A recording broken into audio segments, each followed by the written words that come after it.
The Jake Asman Show will begin shortly. Thanks to all these great Patreon members who help support the show. Get your super chats ready. Jake will be here in just a moment.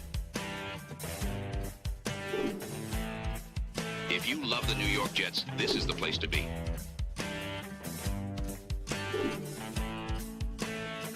And now, the Jake Asman Show. NFL Network Analyst Brian Baldinger has an opinion on what the Jets should do in the draft that will piss off some and make others say, yeah, let's do it. We'll talk about what he said, and I'll give you my thoughts. It's the Jake Asman Show. Let's hit it and get it started. I said, man, our Jets are primed to win another offseason, baby. We bleed Jets green each and every day. Will the playoff drought finally end? Kings of the offseason, baby. This is what we do. At least we have Garrett Wilson. We have Breece Hall. Please subscribe and hit the like button below. Super chats, baby. Cut the line. We have Sauce Gardner. We have Quinn Williams. Prepare to be underdogs. Now it's time to talk all things New York Jets. It's the Jake Asman Show. Here we go, here on a Wednesday, hump day, second show on the day. If you missed the announcement earlier, I'm hosting an ASMANIAC March Madness Survivor Pool. So if you want to join, it's just like an NFL pool where you have to pick a team, and if that team loses, you're done, you're eliminated. Same thing, but with March Madness teams. You need to pick two teams for Thursday and Friday, and then I think it goes one team every round going forward, and here's the kicker. You use that team once, so you pick St. John's to win. Guess what? You can't use them again for the rest of the tournament. You could have up to 20 entries.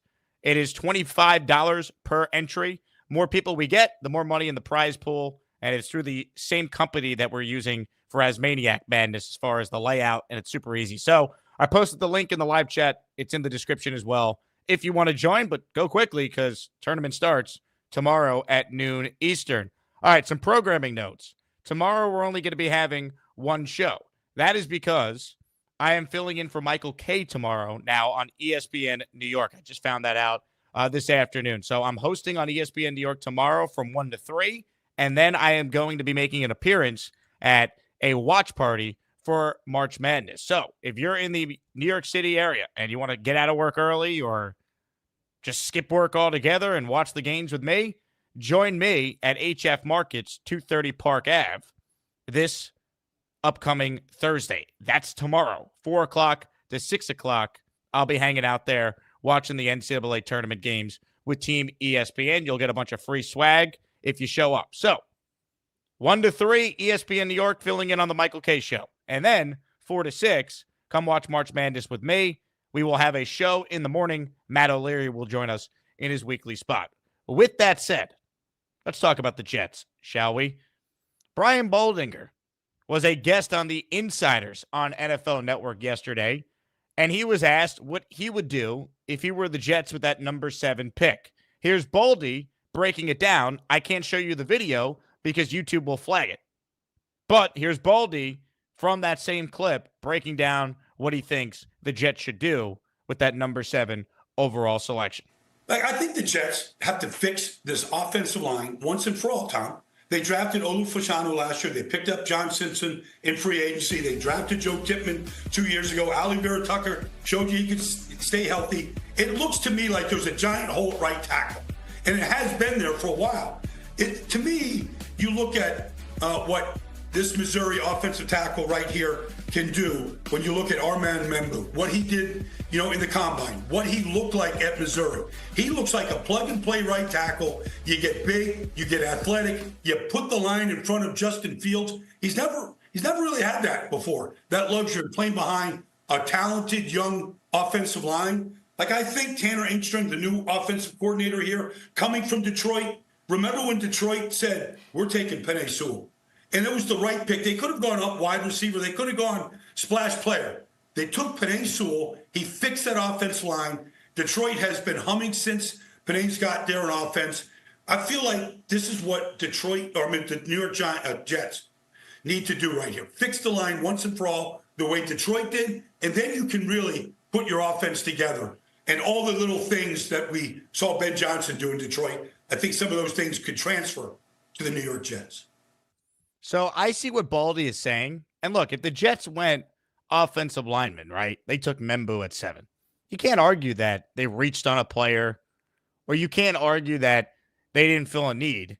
I just think there might be a better way to approach that number 7 pick. And by the way, how about that screenshot that I got for Baldy? But we love you, Baldy. Came on with us at the Super Bowl, the pride of Massapequa, Long Island. Oh, by the way. But as far as, taking Membu at 7, look, if they took him, I get it.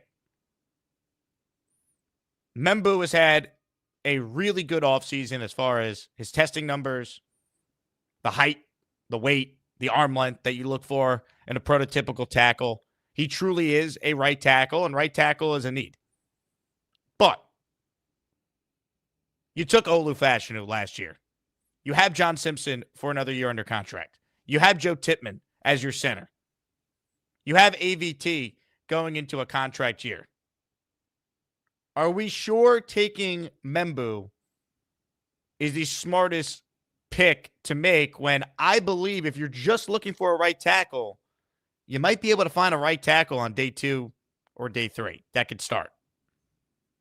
That would be the argument. Like, I get building the wall, and the Lions took Penei Sewell. But the Lions were not as talented as this Jets team when they took Sewell. The Jets already had a left tackle. His name is Olu Fashanu. He was really good last year. So I don't know if they need to necessarily take Membu over, let's say, a weapon. Because the longer we go into free agency, who's catching passes from Justin Fields? Like, sure, it's easy to say, build the wall. But you got to have some weapons. What people don't talk about with the Lions is they found Amon St. Brown in the 4th round. Like, hey, if you tell me the Jets take Membu and then they take Jack Besh in the 3rd round and he's awesome like that, let's do it. But I don't know if there's necessarily a wrong answer if they went Membu. I just think they need to go weapon until proven otherwise. And if it's not a receiver, if they took Warren and you tell me he's going to be like essentially their number 2 next to Garrett in targets and he's going to help you in your running game, I'm intrigued by that. And yes, I didn't want Bowers a year ago, but it wasn't because I was anti-Bowers. It was because I was just anti-taking a tight end over a lineman.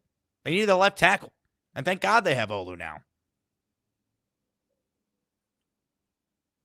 So, look, they have a hole at right tackle. You take Membu, I get it. But I was thinking a lot about this. Why not play Elijah Vera Tucker at right tackle this year? What's the argument against that? Oh, he's gotten hurt there? Those were fluky injuries, right? He ruptured his Achilles, and I think he had what was the other injury? It was like an odd one too. Like, these injuries could happen at any position. I don't think him playing tackle had anything to do with his injuries. I know he doesn't when he was asked about it. We've seen AVT play tackle and play tackle well. He had a tricep injury. Thank you, Dana, in the comments. Like, that could happen at any position. So my point is, if you play AVT at right tackle, you just sign the guy from the Packers who started at center for them, Josh Myers. He also could play guard. Put him at guard. Put AVT at right tackle. And your best 5 from left to right all of a sudden gives you some flexibility to now use pick number 7 to trade back and get more picks or take a weapon. And also, let's be real. It is a lot easier for the Jets to find a guard in the 2nd, 3rd, or 4th round that could plug and play. Especially if they trade at a 7, which ideally I think I'd still want them to do as we kind of mess around with more of these mock draft simulators and see the amount of players they can get if they move back a little bit. I think my dream scenario is still trade out and get some extra picks. But if you put AVT at right tackle, and if you wanted to put Myers at center and move Tippmann over to guard, that's another option. But I would rather leave Tippmann at center, put Myers at right guard. I still feel pretty good about my offensive line. And I think AVT would be open to it as well because he's going into a contract year and tackles get paid more than guards. So just an idea here. I'm not saying they can't take Armin Membu or they can't, take Will Campbell if he falls to them. Campbell would be interesting because if the Jets see him as a guard or a tackle, because teams are split on that. But my point is, if you're going to go offensive tackle, I don't know if you need to do it at 7. I think what you can do is tinker with your O-line a little bit and still take a weapon at 7. And by the way, they could leave AVT at guard and get their right tackle in the 2nd round. Or they could draft Ozzie Trapillo in the 3rd round and say he's our right tackle. We give him a chance to compete with, the guy from the Patriots/Steelers they added. They could take the guy from Minnesota like we did in our mock this morning with Cole. The guy with the name I am terrible at pronouncing. Calvin Banks Jr. is an option. I don't know if he's an option at 7, but maybe in a trade back he could be. I just don't know if you need to go offensive tackle when that guy is going to be a right tackle for you. If it's a left tackle, I think it's a different conversation. This team needs weapons, man. They have no legitimate weapons on this team. They don't. Who's catching passes besides Garrett? And God forbid there's an injury to Garrett Wilson. God forbid. Then what? So I understand what Baldy's saying, and if you told me they took the right tackle, I get it. It's a safe pick. It's a tone-setting pick. You know it's a tone-setting pick, though? Tyler Warren could be a tone-setting pick, too, I can argue. How he plays football, that smash-mouth style. His dad told him to watch John Riggins' film growing up, and that was his favorite player. That's why he wears number 44. Think about that. But this team has no weapons right now. So I'm in. I'm in on Team Weapon until otherwise. But I'm not going to criticize them if they took Membu. I'm not. But I just feel like there might be a better way to navigate the value in this draft than just, hey, good player, take him. Like, you can still get a good player and maybe set yourself up at a dire position of need. Comments, questions, super chats. We'll cut the line around here. We are seeking channel memberships. Ladies and gentlemen, South Philly is the first to gift today. He is in the ASMANIAC raffle for 5. We're the freaking New York Jets, so we're built for this shit. South Philly, thank you very much for supporting the show. If you hear your name called, South Philly just made you a channel member, and we've added a couple new emojis the last few days. We've added the Mikey Midnight emoji.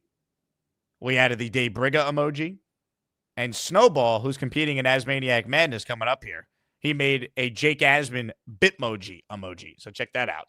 Over the top, Stephen T, Weebo9469, Tommy Scuderi, and Atlanta Jets fan, all receiving channel memberships there from South Philly. A couple of you asked about raffle prizes. I guess you haven't been watching the show the last few days. This week's theme is great Jets wide receivers. How about the best ever? Don Maynard giving away a signed jersey that lists all his accomplishments. We're giving away a signed Garrett Wilson helmet, a signed Wayne Corbett helmet, a signed Brandon Marshall jersey, a signed Jericho Cotchery jersey. Those are the top 5 prizes in this week's ASMANIAC raffle. All right. Get to your super chats. Thoughts on what Baldy said. Should the New York Jets take Armin Membu at 7 and bypass a weapon? That's the question. Some comments here that have nothing to do with the Jets, but are worth reading before we start ASMANIAC Madness. South Philly says, Dave Briga doesn't need exercise. He just has a conversation with his muscles. Boomtown writes in, I heard Dave Briga proofread the Bible before it was published. Bill M says, Briga can tie his shoes with his feet. Purple Mike says, Ozzy Osbourne once hit the head off of a bat. In response, Dave Briga bit Batman's head off. Ladies and gentlemen, the rise of Dave Briga is continuing amongst the ASMANIAC community. The question for Dave will be this. Can he ride that momentum all the way to the Final Four of ASMANIAC Madness? That's the question. Speaking of ASMANIAC Madness, we got a great one on the show today. Chef Kevin, the number 6 seed. Snowball, the number 11 seed. They're going at it. Each have called in over the last few days, making their case. Now it is up for you to decide who you want to move on to the round of 32 inside the Train region. Earlier today, Kyle Clifton did, in fact, defeat Phenom. So it will be Jay Graves and Phenom in the round of 32. Now we find out who's going to win between Chef Kev and Snowball. And voting starts right now. Hit it, Gymnast. It's time for ASMANIAC Madness. Who will cut the nets down as the top ASMANIAC for 2025? Some of you don't even care, but we do. Let's get to it. Comments, questions, super chats. Will cut the line, Chef Kevin or Snowball? Vote, vote, vote. Ladies and gentlemen, on the line to make his case is Snowball himself. Snowball, why should people vote for you? Well, this morning, I was told that I had to concede. I was told that I was rolling over. And by no means did I ever say those words. So I am not conceding. I am not rolling over. And I have prepared a statement. So a lot of ASMANIACs wear the ASMANIAC logo proudly on the merch that they buy from the Jake Asman store. If you haven't gone, it's jakeasman.com/store. Or what is it? What is it, Jake? I think you got it right. Yeah. Anyway, yes. Yep. All right. So so the logo was created by me. So you are welcome. If you are wearing merch from the Jake Asman store, you are welcome. Another thing is maybe a lot of people don't know that back when Jake lived in Houston, he was starting off and his backdrop was basically a piece of paper that had like a couple of Jake Asman logo things on it. So I said that didn't look professional enough. So I sent him the backdrop. And if you look back in the canons of Jake Asman videos, you can see that the backdrop that looks very professional. I don't know where that is now, Jake, but it was very nice. And I had supplied that to Jake for him. Did, Snowball. The problem with that backdrop was it's very big. It took up my entire apartment. So we had to downsize when we moved from Houston to New York. I understand. Okay. List of emojis that I have created for the show.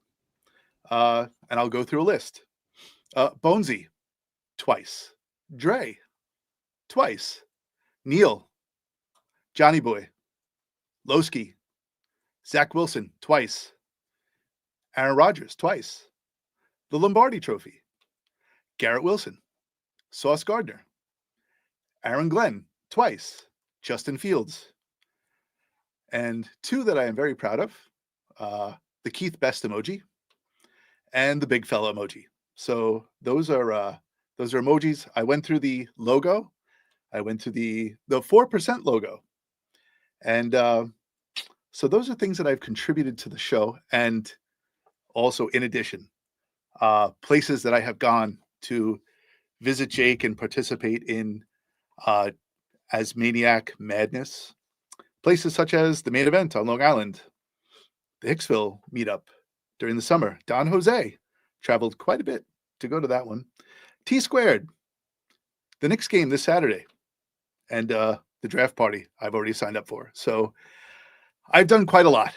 I'm not on a lot. I contribute a lot. I will continue to work behind the scenes for all the ASMANIACs, win, lose, or draw. So niceness should be appreciated, and more love in the world.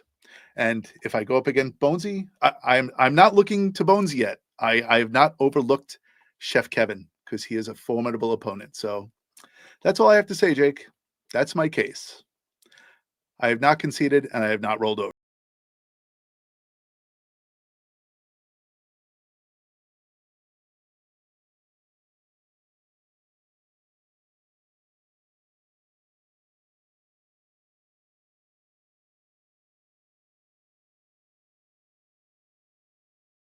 Snowball has made his pitch. Now it's time for you to vote. Ladies and gentlemen, it is Chef Kevin off to a strong start. 60-40. Chef Kev is up.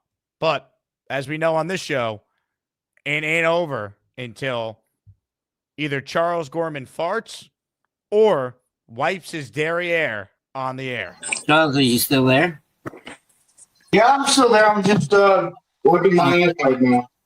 Okay, that's fine.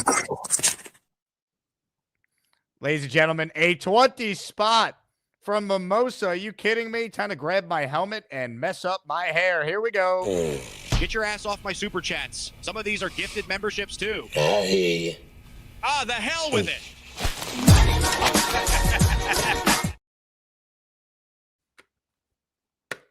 Strap up. I got 20 names to read, people, and then we get to your calls. Couple days left to get in the Asmaniac raffle. Mimosa gunning for another win.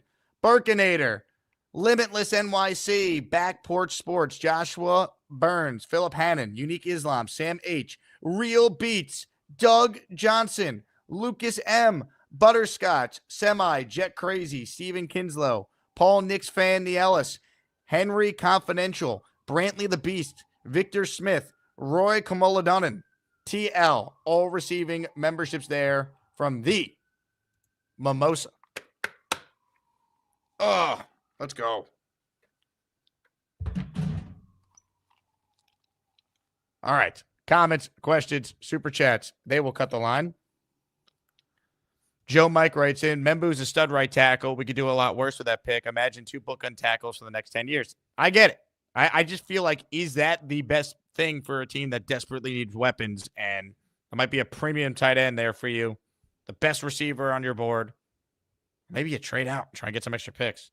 I know look, I'm team trade out, but I fully understand this is, mock draft simulators aren't real life. There's not always a trade available that makes sense to take. Sometimes you just got to stick and take a good player. More calls, shall we, ladies and gentlemen? He won earlier today in his matchup over Phenom. We check in with a man on his way to the round of 32. Kyle Clifton is next. Hello, Kyle. The air is sweeter. Food tastes better. It's been a great ride, a wild experience. Yeah, I mean, I think your point is well taken, Jake. As far as a trade back's not always available, and it might be optimal in our situation. I do think we desperately need a weapon. I am Team Warren. I like the idea of having a studded tight end, an inline tight end that can kind of bust things up. I like the fact of having a stud in the backfield in Brees and a not too shabby number 2 with Braylon. And I like the fact of having a star wide out wide. I think that we have a pretty dynamic offense at some point now that we have a quarterback that can run a 4-4. We can put some pressure on a defense that way. That said, we also know that when our coach came in the door, he was putting an emphasis on speed. So one player I would watch out for in a trade back scenario is Matthew Golden. If we were to go back into the mid-teens, that might be a guy that we might be looking to acquire. Say if the Colts wanted to come down for Warren or something like that, that might be a guy you would add, and he would plug and play as your wide receiver too. What do you think about that? Yeah, I if you told me they got Golden in a trade back, I like it, because I don't think this is not like last year where it was like everyone knew Marvin Harrison was the best receiver. Like, there's a lot of debate if Golden's the top guy, if it still is Tet. For what it's worth, like Jeremiah has like Tet going like 22 in his mock, Right, and I think he might have had Golden maybe 15th or something. I think there are quite a few, of the pundits that have him maybe the same or a little higher. That's all I had. I want to thank everyone for their support today. It's been a wild ride, and we're on to Jay Graves, as Coach Belichick would say. Now, Kyle, let me ask you this. Great matchup going on right now in your region. Did you vote in the Snowball Chef Kevin battle? I have not had an opportunity to vote. They both make a pretty strong case with their participation with the show. I have to go back and see how I had it marked on my original sheet. I can imagine that this was one of the matchups that gave me a lot of debate and consternation. But let's, I think Snowball just made a terrific case for some of the stuff he's done for the show, and some people might not be very much aware of it. He's probably cut into Chef Kevin's lead with that, but I'll be watching avidly today to see how one of my potential opponents plays out here. Ladies and gentlemen, Kyle Clifton checking in. Notice he wouldn't say who he voted for. He talked right around it. He gave you the old great matchup, this, that, the other thing. Very interesting. Jersey Jet, who's a frequent caller on the show, he is now in the Asmaniac raffle for one by becoming a member all on his We're own. the freaking New York Jets, so we're built for this shit. Thank you, Jersey Jet. Great way to support the show. Appreciate all of you. Chef Kevin in the house. Thanks for the support, Asmaniacs. Let's go, Jets. Chef Kevin. Can he take down Snowball? Oscar the Grouch checks in. What's up, Oscar? Jake, I think the incident with Charles is the most controversial thing to happen in the Asmaniac universe. More controversial than V-Man on the toilet. Well, I could think of some other controversial incidents that happened that involve certain callers. I'll tell you what. The Charles incident took on a life of its own this morning when Bobby called in thinking he had a gotcha on me. And Charles essentially set him up to look foolish. For those who didn't see it, go back and watch the first show because it's very difficult to explain.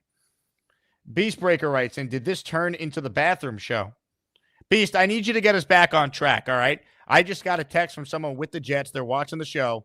They said they love your Justin Fields impression. So give us a drop back, Fields taking the snap, scrambling, and how about scoring his first ever touchdown at MetLife Stadium?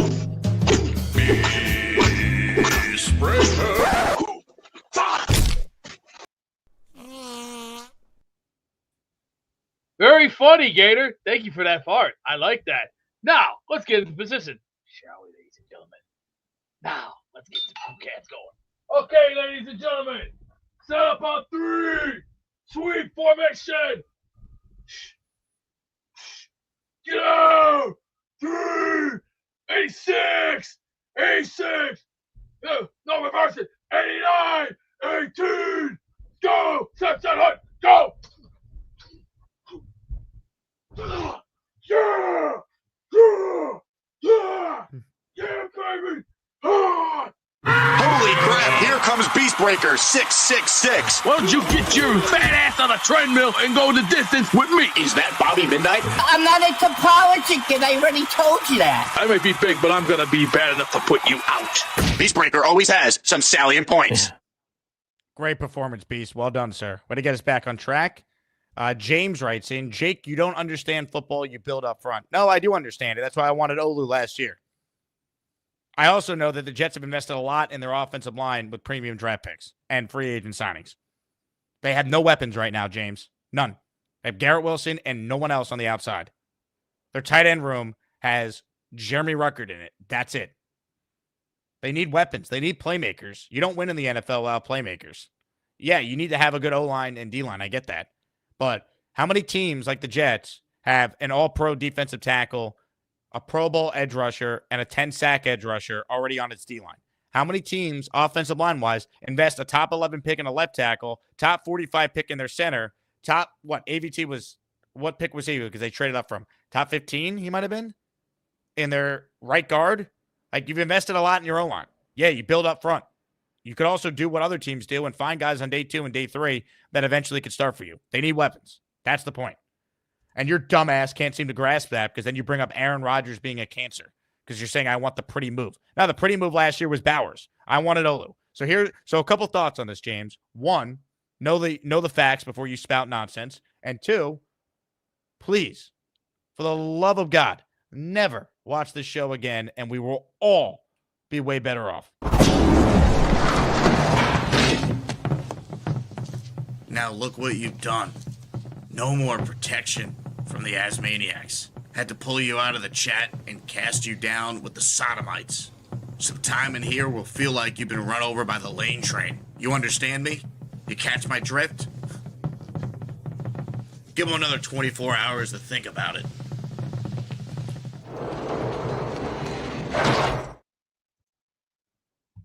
I don't always want the splash thing. And also, I'm so tired of the Aaron Rodgers cancer. Just nonsense that gets put out there. Find me the teammate or coach that has a bad thing to say about Aaron Rodgers with the Jets. Find me that guy. He's such a cancer that the Steelers and Giants are fighting over who could sign him right now. The Giants, who were in this market with the same exact media, are trying to sign the guy that just played quarterback for the Jets. Please. Addison checks in. Thank you for the beanie, AG shirt, and past year plus great times with many more ahead. Bobby Midnight for life. Hashtag vote for Chef Kevin. WCA. Addison, my pleasure, man.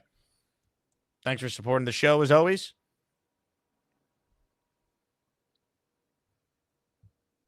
John thinks that AG will have Carter Warren, Max Mitchell, and Okafor compete for a right tackle spot, and we go weapon. I mean, while that would be disappointing, I guess, if you tell me they went weapon and defensive tackle first 2 picks, do they take a tackle in round 3 maybe? Like, I can't picture those only being the right tackle options. That's why I think there's a legit chance AVT moves the right tackle, and they just find a guard. I mean, like, that's probably the way to maximize the talent you do have.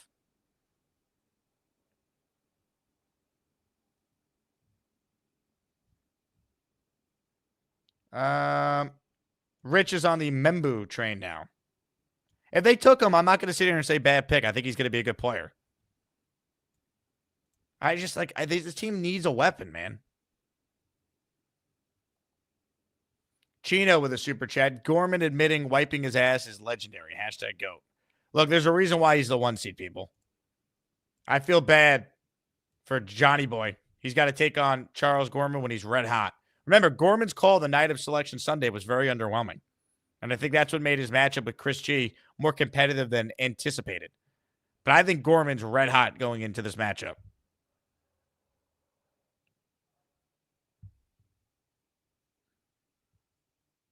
Curly says Muji could be hoping for a camp cut veteran a la Morgan Moses during camp. Morgan Moses was weird, though, because he was a June cut post COVID season when revenue went down. So cap space didn't go up for the first time ever, basically. Now, if you tell me they can find the next Morgan Moses in June, yeah, 100%. One thing we know about Darren Muji is the man loves the movie Moneyball. Can't get enough of Billy Bean's approach running the 2002 Oakland A's. In fact, here's a live look at Darren Muji shopping at Dollar Player for the Jets' brilliant free agent signings. Hennessy says Jackson Dart to the Jets. Not in round 1. And if he goes round 1, I don't think the Jets are taking him. Beastbreaker says, is Michael Clemens fired yet? Please tell me. Hey, Beast, I got some news for you. You ready? Michael Clemens is still on the Jets. Boo!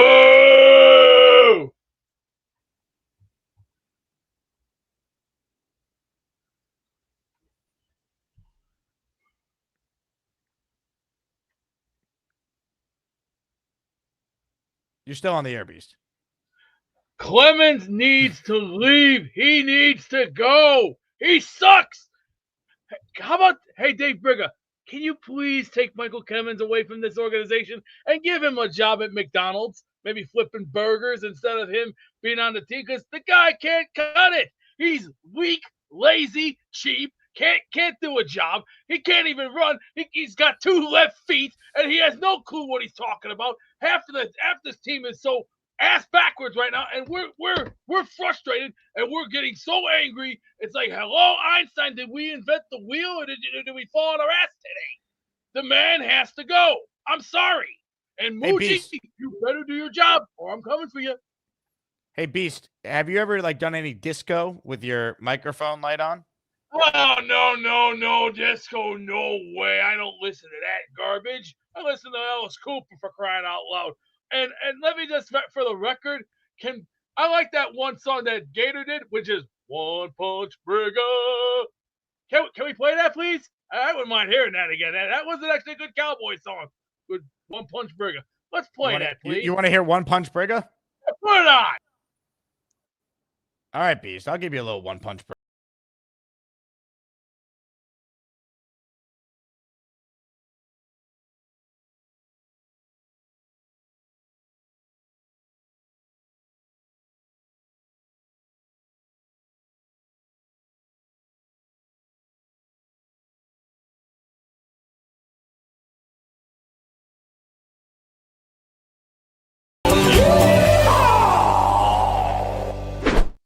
Dave Briga approves of Beast's comments on Michael Clemens. How about that? Purple Belt Mike writes in, Freddy Krueger has nightmares about One Punch Briga. Kyle Clifton checks in. I wasn't being dodgy earlier. I had not voted and needed to check my submitted bracket. Full disclosure, it was Chef Kevin in the end. Wow, good for Kyle Clifton. A man not afraid to go on the record with a take. Kyle, we appreciate you, sir. More of your calls right now, ladies and gentlemen. Up close and personal is where we're going. Let's get an eyewitness.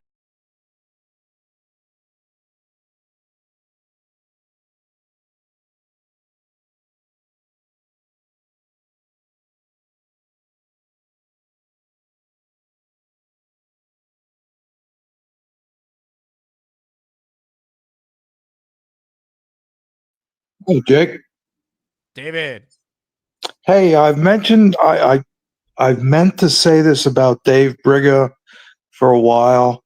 If I have my facts straight, he's from Pennsylvania, like in the Scranton area, and my mother, her family was from the Wilkes-Barre area, and they're very prideful people, and I'm not speaking on the back door of Dave Briga, but maybe sometimes a little too prideful. They're very assertive and all that stuff, but just great, very prideful people.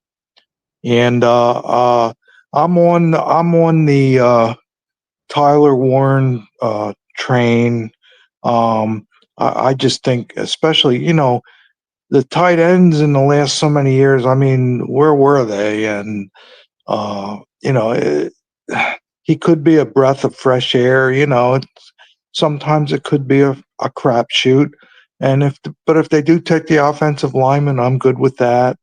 And the last thing I want to end with is when you and Cole were on this morning, you were talking about Kyle McCord.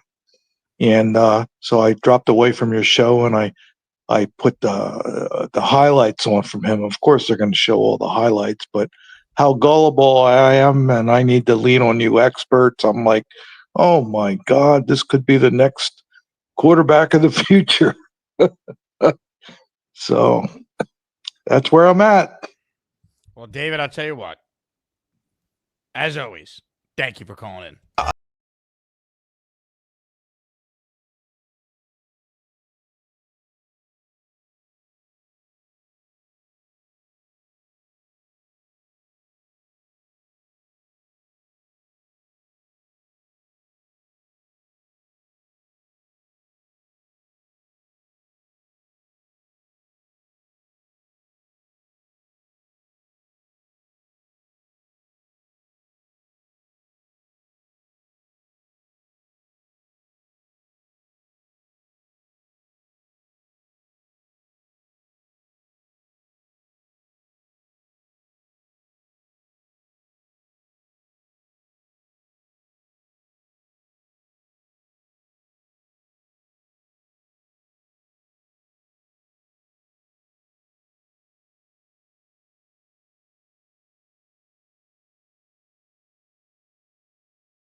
I don't know why Bobby should be mad at me. I did nothing wrong. I mean, well, you did kind of lead him down the path that you were claiming you were washing your hands in that clip, when in reality, you admitted on this show you were, in fact, wiping your derriere.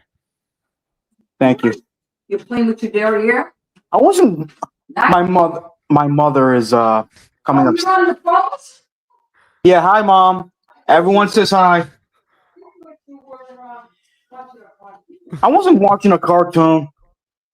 My mother thought I was watching a cartoon, guys. Anyways, when I was really talking to you. Anyways, I was on my way. I think you're in trouble, Charles. I'm not in trouble. I'm 30 years old. I'm not a kid anymore. I'm having tuna fish right now. I made myself a tuna fish, took out the oil, put some mayonnaise on it. Right, I'm heating up my second tortilla right now, so. I don't put lettuce on it. I just eat it the way it is. Ask about the draft party, Charles. Get parental permission. Well, I talked to my dad about it. He said, okay, I told him that Nick Shine will talk to him about it. We need you there, Charles. I'm being told that the venue won't I even want let me to have the be party there. without you. I want to be there. So what? I've never been to a draft party. I texted my dad not too long that Nick Shine invited me.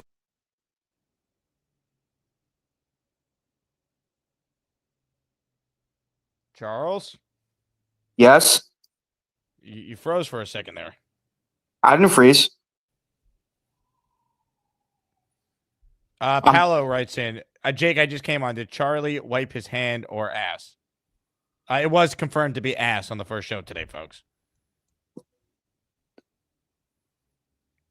Snowball asked me if I can.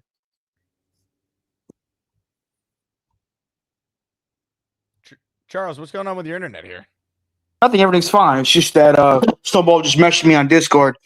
Snowball, you already got my endorsement. I voted for you against Chef Kevin. Look, they're both good people. I don't. King Lowski wrote in, I need a tuna sandwich too, Mama Gorman. Would you provide a tuna sandwich for King Lowski? Sure, if he can give me, if he's willing, if my mother's, well, I got a can of tuna fish I can send him. Bitch, ow. NYC says you're about to be grounded, Charles. Do you think you're going to get grounded? I'm 30 years old. I'm too old to get grounded. When was the last time you've been grounded? Oh, when I was a kid, which was like forever ago.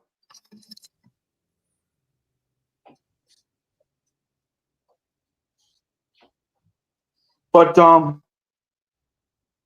had a good day today. I had a good time at the Colonial.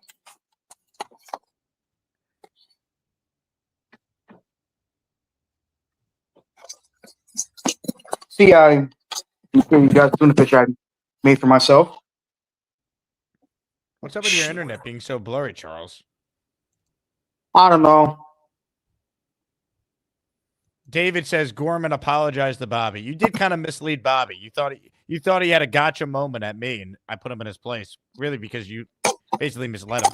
I'm sorry, Bobby. Please don't hate me. I'm told that Bobby's been crying all day to his cat. I appreciate you sticking out for me. I'm sorry I misled you.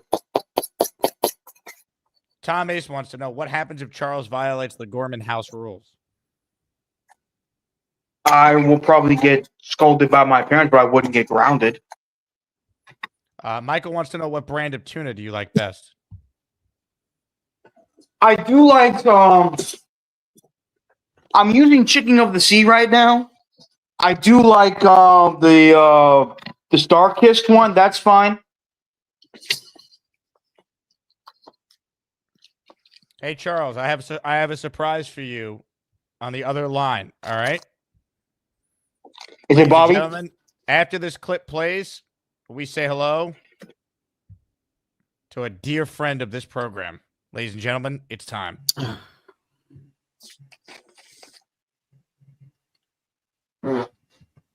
Excuse me.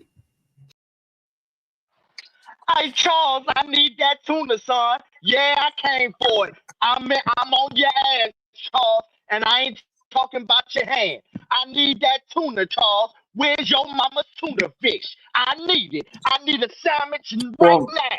Right now, Charles. Get your ass in this camera. I can send you. I'll tell you what.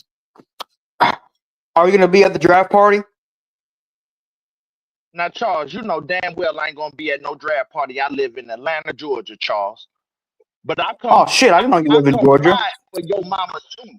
I come fly to wherever you at for your mama's tuna and chicken soup, Charles Gorman. You think you gonna win this tournament on loose booty, Charles Gorman? You ain't gonna win this tournament off of loose booty, Charles Gorman. I need your mama's tuna, and I need that chicken soup. Send it this way, Charles. I know it's delicious. My mother wouldn't probably let me send food. Son of a bitch. Is it good, Charles? The chicken on the sea tuna? Yeah, it is. I love tuna fish. I grew up eating tuna fish. This way, Charles. J-E-T-S. Yes.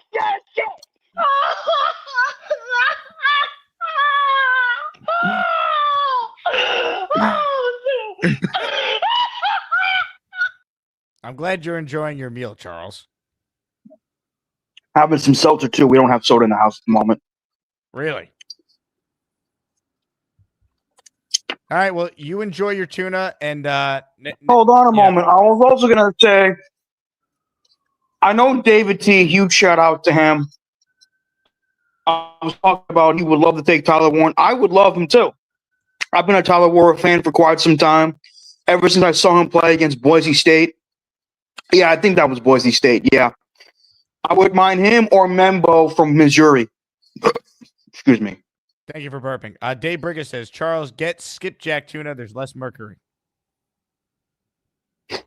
Skipjack tuna? I'll ask my mom about that. Are you going to tell your mom you wiped your derriere on the air? No, I don't think she wants to know that. I would hope not. But yeah, I'm definitely interested in going. I just got to talk about it more with my father and my parents. The venue told me they will not have the party unless you're there. So there's like about 300 Asmaniacs counting on you. I'll consider it. Well, I hope you do more than consider it. We need you. Okay, Jack. Okay, Charles. And he's gone. Hey, Charles! You'll never get my chicken soup recipe. Hey, Charles! I'm not saying that Glowski takes steroids. I need some of it. Hey, Charles! Who is that lovely lady? Send it this way, Charles! Charles, you're going to have to answer this question in the chat because it came in as you left. Nick Shine's missing toe wants to know, do you pass gas in front of your mother? All Sports Carlos says, Jake, you made Bobby Midnight. Look, Bobby Midnight's his own man at this point, but he was not happy with me today. Had to put him in his place. Matt writes in, the NFL will cancel the draft if Chuck doesn't show up. I agree. The amount of tickets we'll be able to sell if we get a confirmed Charles Gorman is coming. Come on now. Reminder to get your ticket. It's $30 to get a general admission ticket. It includes a complimentary beer, wine, or seltzer, and you're automatically entered in our raffle. If you have a group, you can reserve a table for 4 or 5 people. It's about $70 per person. And the price you see on the screen per table, 100 of that goes towards your food and beverage spend. There's a $200 minimum spend there. So you're paying for 100 of it up front on your tab. And we're giving away a signed Sauce jersey, Klecko jersey, Mangle jersey, Jermaine Johnson jersey, among other prizes. Buy a ticket. Matthew says, I would buy a ticket if Charles confirms he's going. See? It's at least one person. More calls right now, shall we? Ladies and gentlemen, the number 14th seed in the train region is on the line. JT. Hello, JT. Yo, what's up, Jake? How you doing, man? JT, how's it going? Good. I'm glad we got an answer to the Gorman saga, too. Groupgate. Yeah, look, it's been a wild couple days here, but I'm glad Charles came forward and acknowledged what we all saw. I was going to say, there was definitely some controversy there. So, and I think it's fantastic how Bobby caps it off. Would you say, okay, that's great, or that's okay, or whatever? I think it really caps off that clip, to be honest. That's low-key the funniest part of the clip, how just accepting Bobby is of another grown man wiping his ass on his show. JT? It's crazy. But on the Jets, I just want to keep putting Warren out into the airwaves. Draft Warren, want to keep putting that vibe out there. Who is your, top can't-miss, absolute, number one want in the first round? If I could pick any player? Yeah, I guess realistically. Abdul Carter? Yeah. Outside, I guess outside of, Abdul Carter, who is your, number one want? Cam Ward, I would say. I want a quarterback. Quarterback? I'm sorry, you broke up. You said Cam Ward? Yeah, well, just to me, he's the only one that's worth taking in the first round. That I feel like is a legit possibility of being a franchise quarterback. I don't love the other options. Two options I'd prefer, but Warren as well. But Warren's my guy besides those two. I would absolutely love to have that blocking tight end that's also a big red zone target. Yeah, I would not mind Warren. Yeah, that's why I keep pushing at least. JT, I'm going to let you go because your internet is cutting in now. Warren to me makes sense. He makes more sense than Bowers did last year. Matthew says Warren's not an elite blocker. That's just not true. What are you watching? Daniel Jeremiah said it'd be like playing with an extra lineman. Chef Kevin wants to thank the community for the support. Kevin currently up 59-41 over Snowball. We are accepting more raffle entries for the raffle later this week. We're going to be giving away 5 epic prizes, but maybe more if we get more members. Kotri jersey signed, Marshall jersey signed, Crabette jersey signed, Garrett helmet signed, Maynard jersey signed. I think I said Crabette jersey. It's Crabette helmet. So 2 helmets and some jerseys. Get ready. More calls. PBM is next. Hey, Mike. You're on mute, Mike. Unmute your mic. My bad. There you go.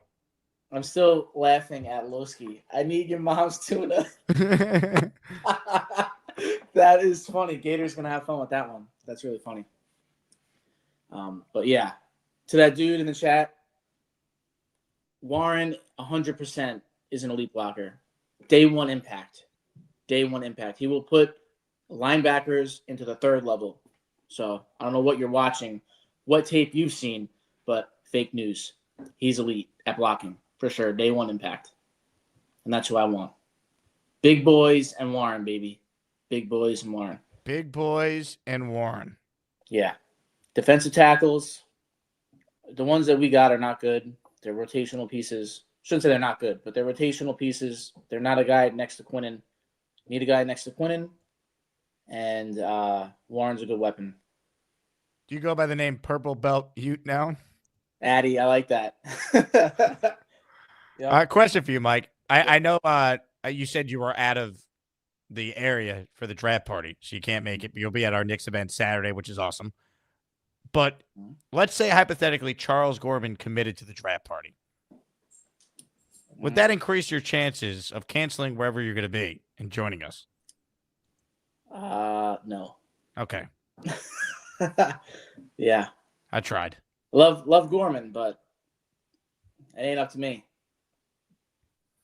Matthew Smith writes in, Jake, every time someone disagrees with you, you bring up another person's opinion. No, I give you my own opinion. I'm on an expert, though. I don't pretend to be a draft expert. I watched Tyler Warren's film the same way Purple Belt Mike did, and I go, wow, this guy's awesome.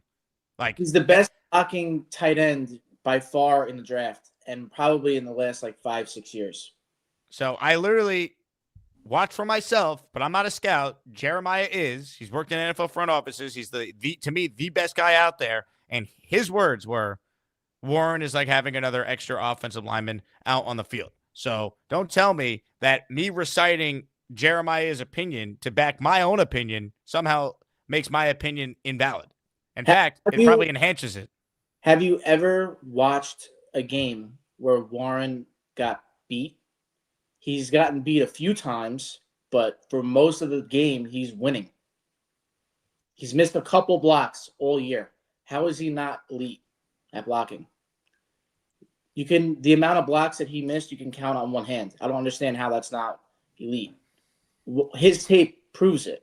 What are you seeing? Is it a different player? Matthew says, if we use him as a blocker, who else do we have to throw to? The point is, you'd use him as a blocker in running situations. It seems going to try and run the football with Fields, Brees, Braylon Allen. That's what they want seemingly their identity to be, which makes sense because that's the one trait Fields has that makes him, elite in that area. He's an elite runner. Plus, run pass options, a tight end. Oh, my God. But now we're getting into this Matthew Smith guy. He is a great blocker, not this elite blocker. If he's a very good blocker and a very good weapon, that speaks to his value, Matthew Smith. Are we going to play a game of semantics here? Please. Give me a break, dude. I am so sick of this comment. See you later. Excuse me, miss. I need to return this damn child. He's no good. Sometimes a child just is no good. Take his one back. Great and elite at blocking. What are we doing? The guy is an exceptional prospect. The question is, would they take him over, say, Armin Membu, who might be the plug and play, surefire, really good right tackle for this team? That's the debate. Yeah, or Tet, like you were saying before. Even though I want Warren instead, but I understand why people want him at 7. Yeah, you watch Tet's film, you're like, this guy's awesome. Yeah, I wouldn't hate it. I think Warren is a better. I don't think they're going to take Tet, though. I think they're going to fall back on how slow he is relative to a top 7 pick. Yeah, we'll see. That's the risk. Sometimes you just overthink it. It's like if the guy's a baller, take him. Who cares what his 40 speed is if he plays faster? Yep. Got a month to debate. We'll see what happens. Ladies and gentlemen, the 7th seed, Purple Belt Mike, checking in. Love Bites writes, in no way I'm watching Charles getting caught by Roseanne that he was wiping his ass live on Bobby's show. That did happen earlier, folks. Charles, if you get grounded, let us know. Snowball with a super chat. I appreciate all the support as Maniacs. Best of luck, Chef. Is Snowball conceding? Only 56 minutes into the show? It's 59-41, Snowball. It ain't over yet. You know the rules. It ain't over until Charles Gorman wipes his ass. Which he kind of denied at first on Bobby's show yesterday and then admitted it today. That's what happened. What were you actually doing? Tell us. Going to the bathroom. And for people to ask whether or not I wash my hands and wipe my butt, are people stupid? Well, Are you guys actually laughing about this shit? Tells me questions your guys' character. I am pissed off. Trust me. You were drying your hands, weren't you, Charles? I was washing my hands and drying my hands. Right. Thank you. All right, Charles. Yeah. Okay, go suck it. I was washing my hands.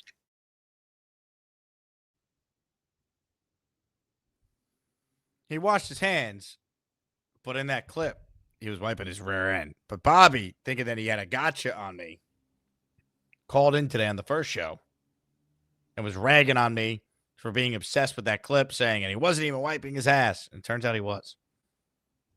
Unbelievable. Just another day on this show, folks. Assgate, Wipegate, whatever we're calling it.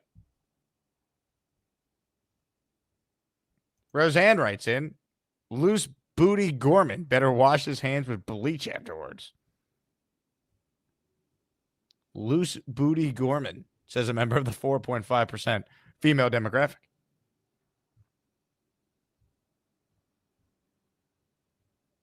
Bill M writes in, Charles tossing Bobby under the bus like toilet paper. Leon, Bobby midnight with the usual L. Curly starts in, loose booty Gorman and funnel butt Bobby. Rich, smash the like. Michael, bathroom gate. All sports Carlos, Bobby, a crybaby. I'll tell you what. I think as we get to the round of 32 in this tournament, there are 2 1 seeds that are in trouble. Cheats fan against We the People. And J Quest taking on Bobby. I think Bobby could be in trouble. I think it's going to be tough for anyone to take down Lane Train. Rick Kent will try. And Gorman right now is on a roll, as we know. For those who missed it, J Quest is at it again. Once again, pranking the first ever 24/7 sports talk radio station, my competitor, WFAN. Hey, do you go to the gym by any chance and play basketball by any chance or no? Not recently. Why? You thought you saw me hooping somewhere? I go to LA Fitness in Levittown. We have this tournament, right? 64 of us, and we play basketball, 1 versus 16, and we kind of grade each other based on our, how we play. So I'm the 8th seed. I got to go versus the 1 seed because I beat the 9 seed then. Shout out to Ted easily. But I got to play the 1 seed, right? Here's my problem with the 1 seed. His name is Bobby. Bobby, if you're listening, I'm sorry. I love you. This guy, have you ever smelled rotten potatoes, Keith? No, but go Dude, on. so rotten potatoes is the second worst thing I've ever smelled in my life. The first is Bobby. Do I spray this guy with Mando before I play him or some butter and make him smell better, or do I just grind it out and try to hump my way to a win? I have a rule. If I can smell you, I'm going to tell you. Have you told him? Bobby it's just another level, bro. And, like, I don't even know what to say. The 16 seed didn't even show up when he had to play him. And Bobby thought that he just won because the guy was afraid, but it was because he smelled. He's like, no, I can't. Smell. He didn't show up. I can't have that smell in my nose. If I post this guy up, I might vomit. I'm serious.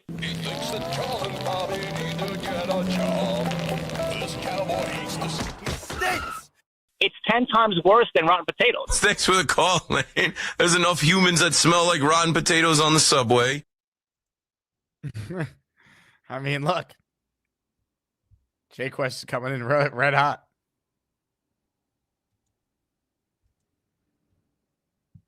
Ladies and gentlemen, more of your calls. Let's head to Finland to check in with a guy from Australia. Australian Jets fan is next. Hello, Australian Jets fan. Hey, Jake. I just wanted to say I think that the Jets should take Tyler Warren over a lineman. My reasoning for that is, what is Justin Fields going to benefit from more? Another offensive lineman or someone else to throw to who can also block?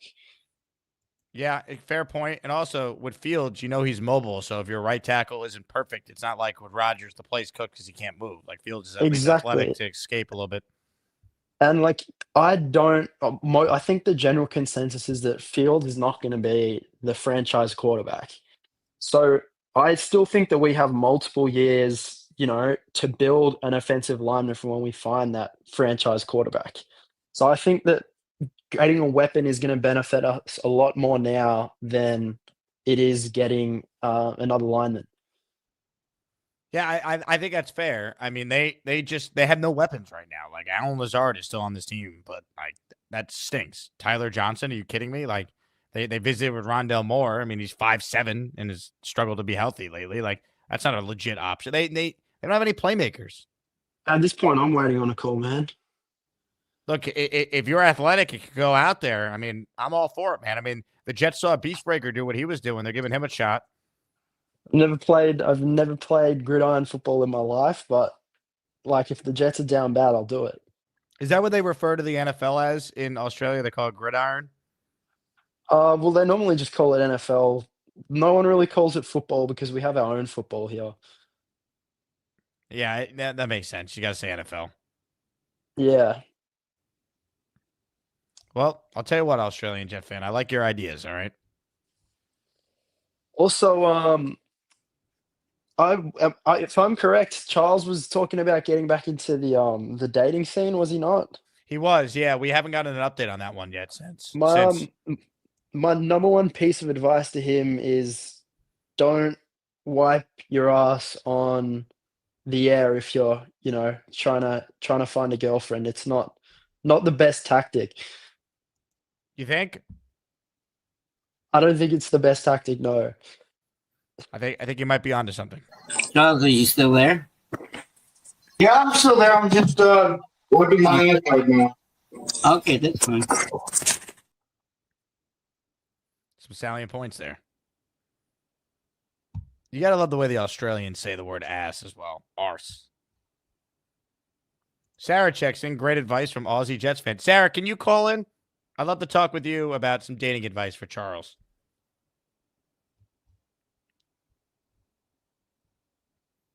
Mother effing shoot. Gotta love how J-Quest managed to throw butter in there, too. The J-Quest ability to get that many references from the show in these calls and not crack is incredible to me. Like, I love a good prank call. I laugh. I can't even get through it with a straight face. That's why I'm the worst at it. Hey, real quick before we get to more of your calls, just another reminder to join the Survivor pool we're doing for ASMANIACs. $25 to enter. You could have up to 25 entries. More people that enter, the more prize money there is for whoever wins. It's just like NFL Survivor. You pick a team every round. I think you got to pick 2 for the round of 64. And you use that team, you can't use them again. If you use St. John's once, that's it.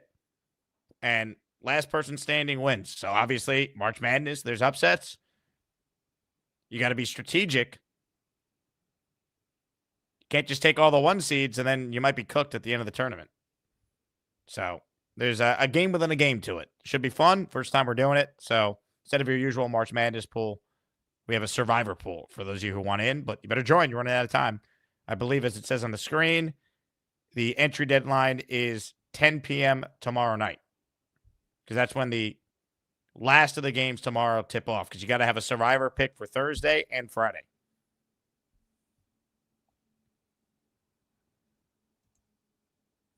More calls right now. We asked for this lovely lady, as Charles Gorman would say, to call in. And guess what? She has. Sarah is next. Hello, Sarah.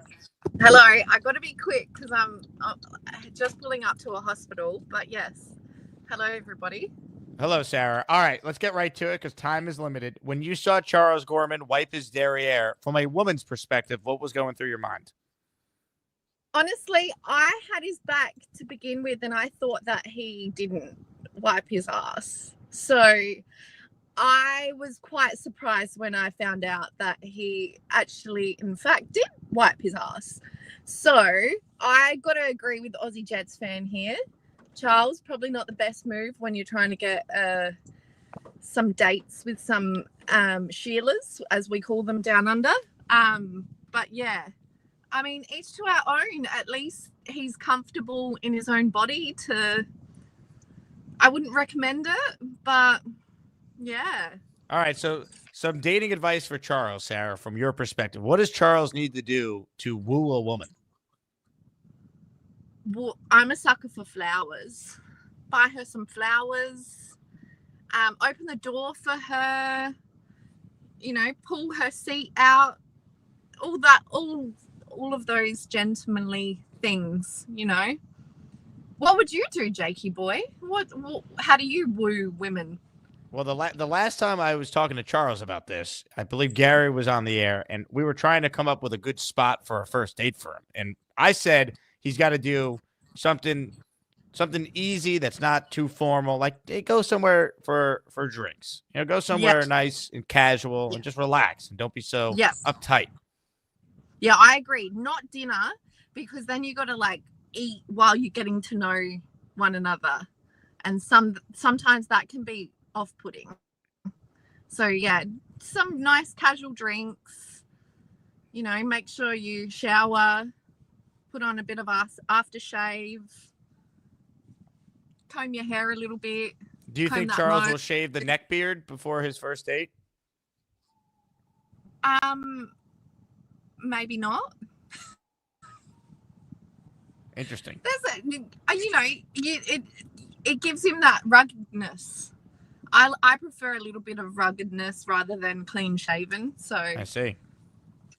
Yeah. Now, this is an interesting question here, because your first date with Hawk, I guess, was virtual or something. I don't how'd that work?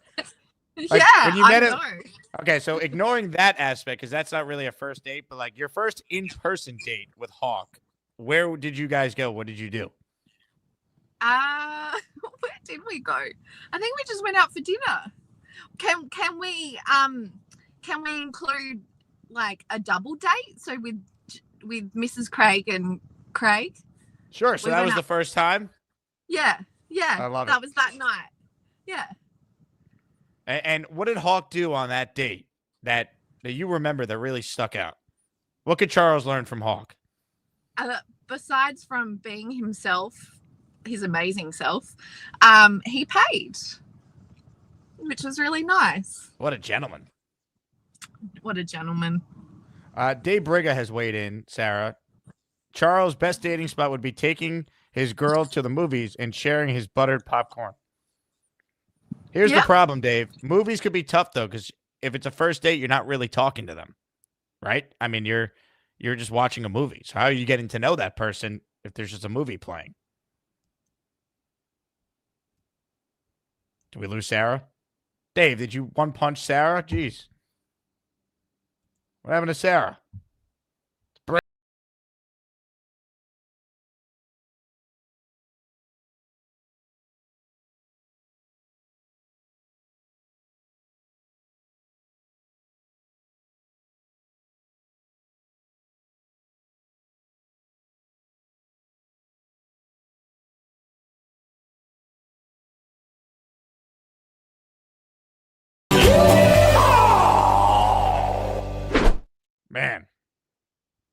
Brigga scared her away. Rick says she got Brigga. Leon says Brigga makes Sarah get a new job. Matthew says the movies is Gary's ideal date. He doesn't want to hear some woman talk all night. You're probably not wrong. We might disagree on Tyler Warren's blocking ability, Matthew Smith, but we know Gary's favorite date is definitely a movie. Leon says Gator is a genius. I think he is too. I truly believe that the video for Dave Brigga is one of the best he's ever made. I've gotten more people reaching out about that video than any video Gators made in a while. Mimosa checks in. Charles needs to meet a girl in those online video games he plays, or is that Cheats fan? I think both of them game online. We know Cheats fan is playing Magic the Gathering and like Yu-Gi-Oh! And some other stuff. And Charles was playing Madden online. Purple Belt Mike says, Brigga, can't you see? Sometimes your punches just hypnotize me. Biggie would be proud, Mike. Bino writes in, when Brigga's parents had nightmares, they'd come to his bedroom. The Brigga jokes are incredible. Thunderlips writes in, Charles plays his date on Madden rookie mode on the first date and then increases difficulty as the romance progresses. I can see that. Let's get to more calls, shall we? This guy has witnessed Gorman fart plenty of times. It's the first time he's called in since a clear resolution happened to Wipegate. Charles admitting it was, in fact, a wipe. Addison is next. Hello, Addison. Good day, Jake. That's funny you say that. I did come to address Wipegate or the Tushtail, the hand watch hoax. And yeah, I was on the show. You saw. Unfortunately, I wasn't paying attention at that exact moment in time. Yeah, what did you think happened? If we rewind it, like you're obviously just sitting there. Were you just so checked out that you just didn't realize what had been said? No, as you see on the screen, we had Charles, Bobby, and Lane. So I was scrambling to try to get Chiefs fan on the screen with us so we could have all 4 1 seeds. Ooh, hold on. Let's review the tape. Charles, are you still there? Yeah, I'm still there. I'm just working my ass right now. Okay, that's fine. I see what you're saying. You were Yeah. locked into your phone, probably messaging Cheats fan on Discord to call in. Exactly, yes. I was sending Chiefs fan the link saying, hurry up. He was just waking up. So I unfortunately didn't get to hear that travesty come out of Charles Gorman's mouth.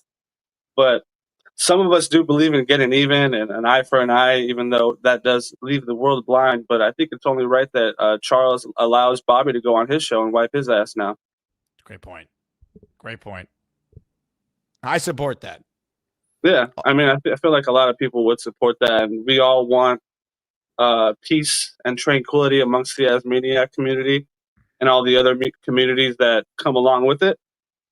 So, yeah. Bobby, get your butt ready to be wiped on the Charles Gorman show.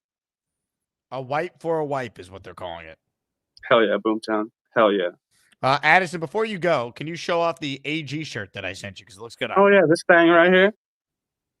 Put your seatbelts on, baby. Get ready for the ride. JakeAsman.com if you want one. Hell yeah. Get Love one. it. Addison, you're the man. You're a great male model. I try. But I do like modelos, and that does mean model in Spanish. Ladies and gentlemen, Addison checking in. Good call from Addie. Let's check in right now with a guy who is currently projected to advance to the round of 32. He's currently up 60-40 in his matchup against Snowball. Ladies and gentlemen, Chef Kevin joins us right now. What's up, Kev? What's up, Jake? How you doing, man? How are you doing, man? The community has come out, and it appears like you're destined to move on. Yeah. Nah, I appreciate the support, man. Like, a vote for Snowball, you know, I feel like it's a vote for me. You know, it's not the smartest thing for me to, you know, say right now, but I feel like with us being so, yeah. What's up, Coach? Sorry, I'm in a basketball mode right now. Talk to me, Coach. Let's up on the brackets a little bit. Yeah. Okay. The winner of this game. Yeah. That moves in on to advance Okay, that's fine. No worries. Yeah, so we win right now. We play again at 7:30. That was right over there, big guy right there. He's a director over here for the Hackensack youth basketball program. So just kind of explaining like, hey, we're gonna have to play on the other side rather than right now. We're getting going, man. I got my clipboard here. Coach We run Kevin, forget Chef you know what I'm Kevin saying? tonight. Come on, man. I do baseball. I do football. Come on, man. I wear a lot of hats, man. I'm a PTA member. I'm a proud Jet fan, man. Not trying to copy Nick Shine, man. Salute to him, man. You know, I'm with it, man. I do my part. I'm a member of my community, man. I show up to the board meetings. I do what I can, man. It's all love here. I show support to everybody, love to everybody. You know, I definitely took notes on who voted for Snowball. But look, guys, it's all love, man. I ain't mad at none of y'all because Snowball's a great dude, man, worthy competitor, kept fighting, man. You know, I appreciate it. But, you know, I really wanted to tap in because I appreciate you being able to get this going, the committee with Tom Ace, Boom, Rich, Nick, Gator, all those guys, man, to be able to do this, man, you know, truly inspiring. It's getting a lot of people to call in. It's getting myself to call in, doing a couple of creative things. If I'm able to advance, which I feel really good about, best believe I'm bringing the heat, man. Y'all ain't seen nothing yet, man. I'm going to bring the smoke. Believe that. Let's go. Ladies and gentlemen, Chef.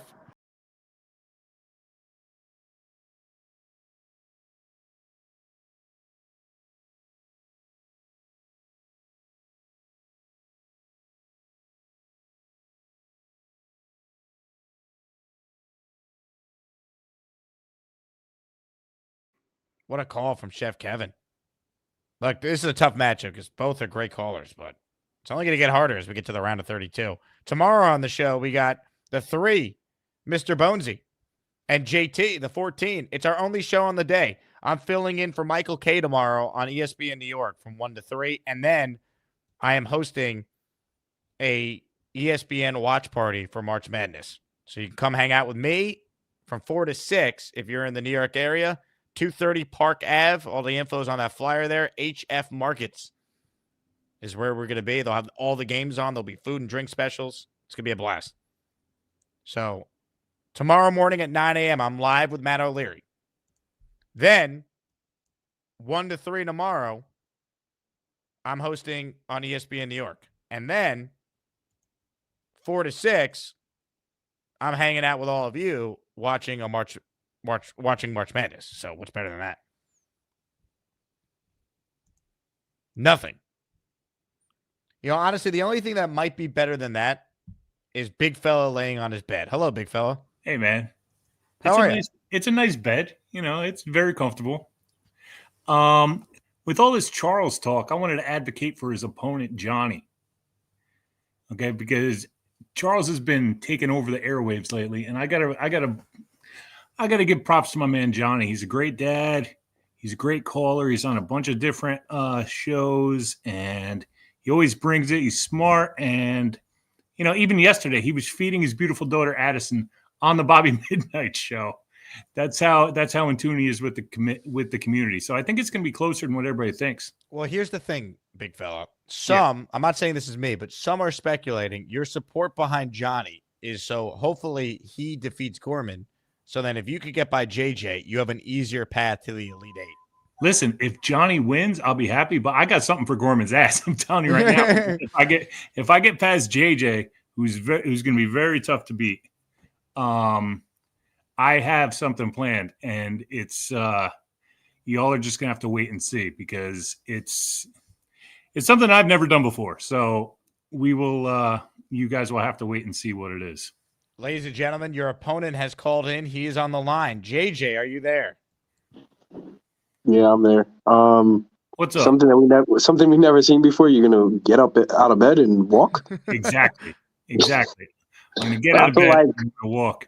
I feel like now you just made everybody so enthusiastic about you winning. They want to see what they've never seen before. So now I have to do the same thing. If I win, me and Charles are gonna play each other.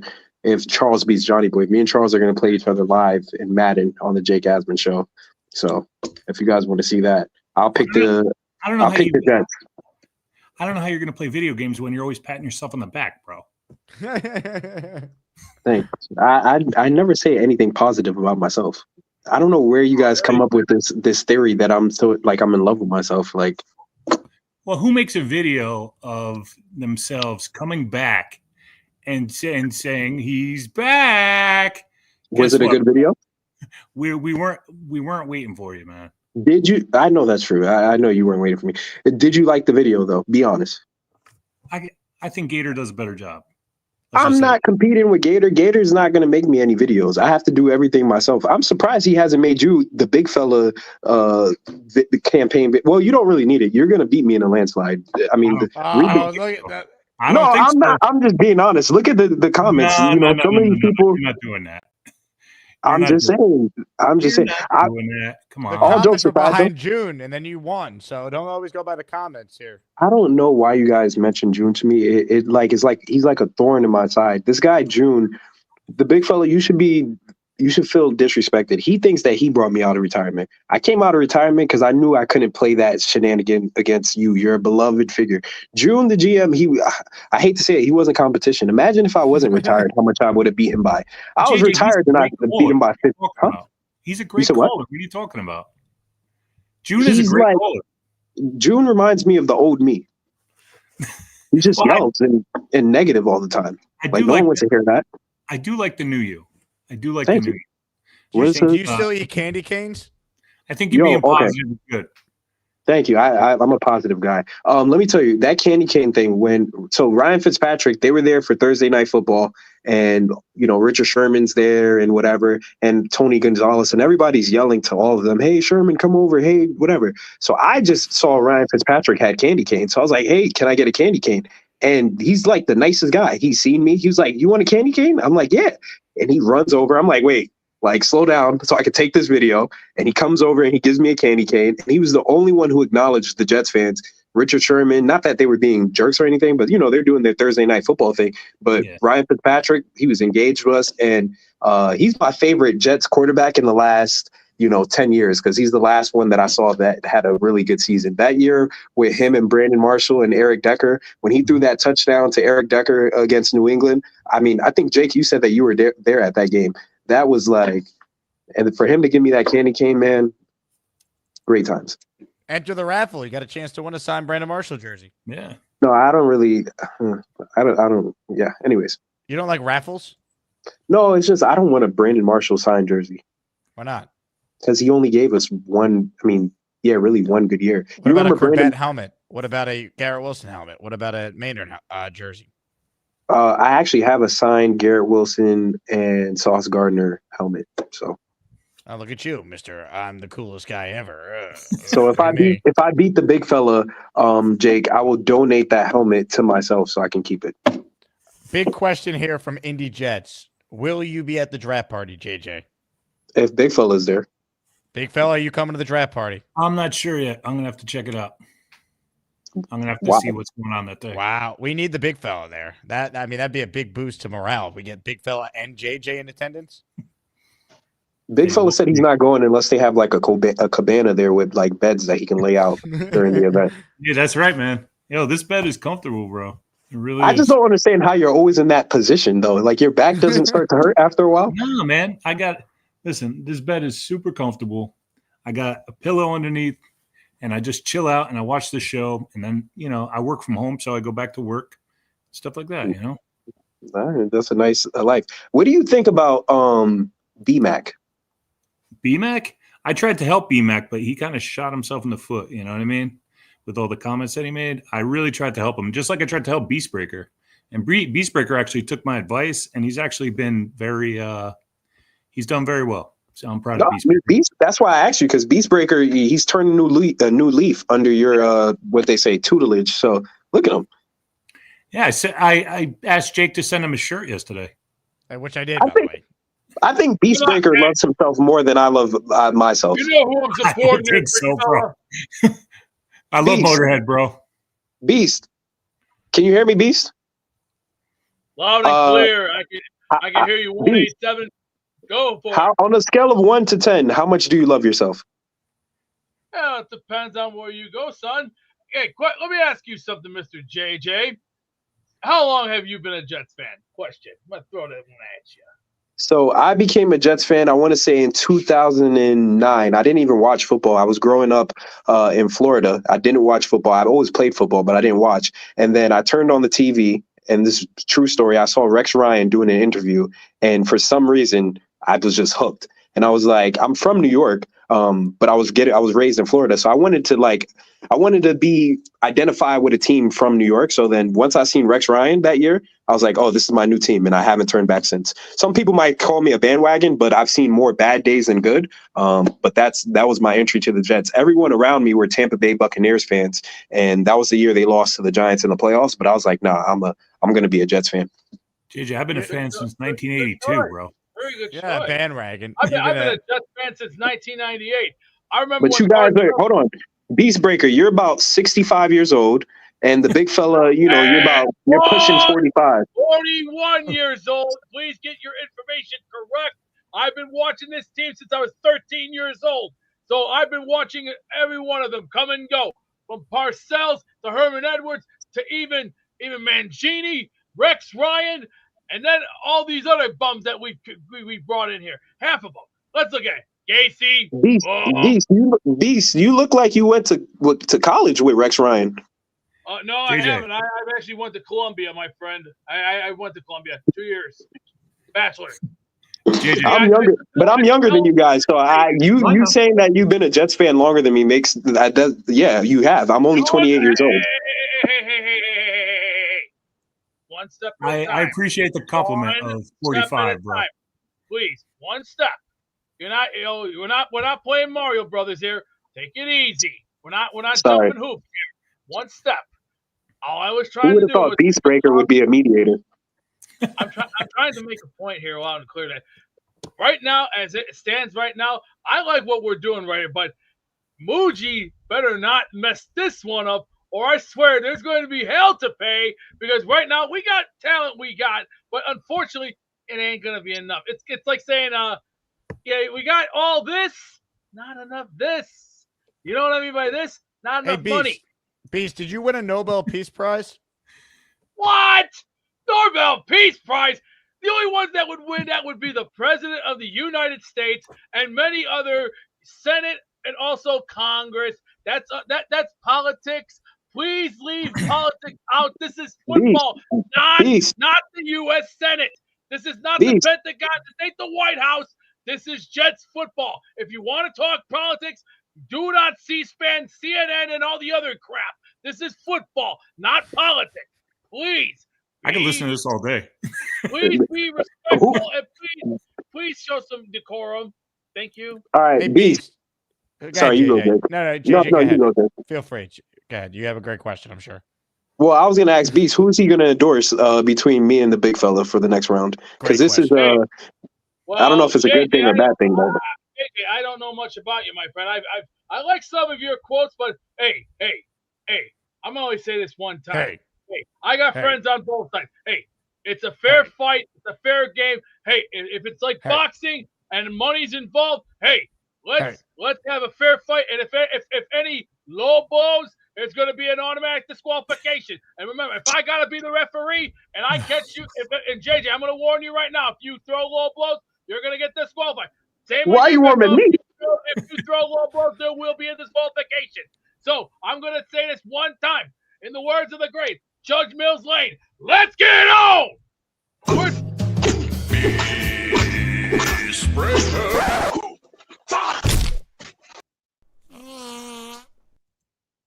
I think we covered a lot of ground there, gentlemen. We sure did, yeah. JJ, I appreciate the compliment, man. I'm going to be 53, so. I don't believe this guy. You see, he's trying to act like he's older. We know. You're in the 40s. We know. Looking good, looking strong. Those tattoos look fresh. Man. Hey, I'll take it all day. Thank you. You what do you ride? A Harley Davidson? No, I don't ride motorcycles. I find that hard to believe. Jake, you believe him? I believe anything big fella says. I have no reason not to believe him. He's a trustworthy man. Okay. When is our matchup? Jake? Sunday. At what time? Ladies and gentlemen, a guy on the line is dying to say hello to JJ. Indy Jets. What do you got for us, Indy? Guys, I want to get a table for your draft party. And I think we seat 4, and I'll pay for the table if JJ and Big Fella sit at it. Wow. Okay. This is interesting here. So we have a couple table plans for the draft party. There's tables of 4 and 5. It probably could fit 6 if you do the 5, but it's officially 5 on the website. So that's interesting there. I mean, that's a big commitment from Indy Jets to get JJ and Big Fella at the draft party. Can you imagine Neil sitting at that table too? Oh, that'd be great. That would be great. We can make that happen. Yeah, me and Neil haven't always seen eye to eye, so I don't know if Neil would want to sit at the same table as me. Well, and, Philly Noodles was gonna. I tried to get Philly, and he would have jumped on it if he could, but he's already going to be on vacation that day, so he can't make it. And I'm like, well, instead of buying a single ticket, let's just buy a table. And sitting next to JJ and Big Fella, that would be just classic right there. I would enjoy that if they want to go. JJ said he would go if Big Fella would go. So Big Fella, it's up to you, brother. Yeah, I'm gonna have to check the schedule, but I will definitely get back to you soon, though. Yeah, I'll buy the table if you can go. If you go, then JJ said if you go, he's going. So there's 3 right there. All right, I will definitely check it out. Get your tickets, people. Indy Jets. If fans come up and want to take pictures with you, are you willing to take pictures with the fans? Oh, it's sure. I don't want to break their camera, but I mean that's up to them. I think me and the Big Fella should arm wrestle that day, and you probably beat me. I'm old, man. Come on. We got to get Dave Brigga at the draft party. Dave, what are you doing April 24th? Knocking people out. That's what he'll be doing. One punching people. Yeah, we need it. A Brigga punch will take our whole table out. Brigga's gonna be hosting a job fair, and he's Dave Brigga trying to get. Be reckoned with. I'm telling you. I really think Dave Brigga is going to make it out of this. I think Dave Brigga versus Charles. If me or the Big Fella can't beat Charles, I think Dave Brigga would be the one to take him down. So I think Johnny's going to give Charles a run. I really do, man. I'm telling you, Johnny. I like Johnny, but I mean, don't sleep on Johnny. Johnny can bring it. I'm telling you. Yeah, but Charles is going on a run on and off this show. He's doing stuff on Bobby's show. He's wiping his butt. I don't know why people are so mad about him, though. At least he wipes. Like, let's be real. No offense to Charles, but I didn't think that, he doesn't strike me as a guy who makes sure he always wipes. No, he doesn't. There is a thing called oversaturation, and if you see him all the time, I'm telling you, Johnny can bring it. I'm not saying Johnny is going to win, but I'm saying Johnny will definitely give him a run. I mean, Chris G gave him a run in the first round, so I mean, we'll see. Yeah, but that's just because he's a 1 seed, and people want to just go against the grain. Yeah, like that's true. That's true. In my opinion, I think Gary should win it all, but what do I know? No, I think your dark horse. I think the dark horse is V-Man. So we've seen what Charles brings out to get these votes. You just wait for V-Man. When it's time for him to shine, we all know V-Man will do it. Captain. The only positive thing that I'll say about Gator, the only positive thing I have to say about Gator is that V-Man when he puts on that Puerto Rican flag and flies all around the world. I gotta give it up to Gator for that one. That one was funny. Listen, Gator is a musical genius, man. With all the jingles and all the stuff that he's come up with. I mean, the He Stinks one, the Dave Brigga one, it's incredible. Like the stuff. I think I proved that Gator is overrated. I can do just as good as a job as Gator with the edits. Come on, let's be real. You guys are at the same level, JJ. Obviously, just ask yourself. Yeah. But anyway, Jake, that's all I wanted, just to touch base with those guys and see if they want to come, to the draft party. I'll get the table. I love it. Andy, are you definitely coming though? I am definitely I'm definitely going to be there without Philly Noodles. But if JJ can be there, big fella brother, even throw Johnny Boy or somebody. I don't know if I could take Charles sitting at the table. Well, I'll tell you what, Indy. I look forward to meeting you in person, man. That's awesome that you're making the trip up. It's going to be a blast. Yeah, it's only a 9-hour drive. No biggie. I love it. Ladies and gentlemen, how about it? Indy Jets, JJ, and the big fella. Yeah.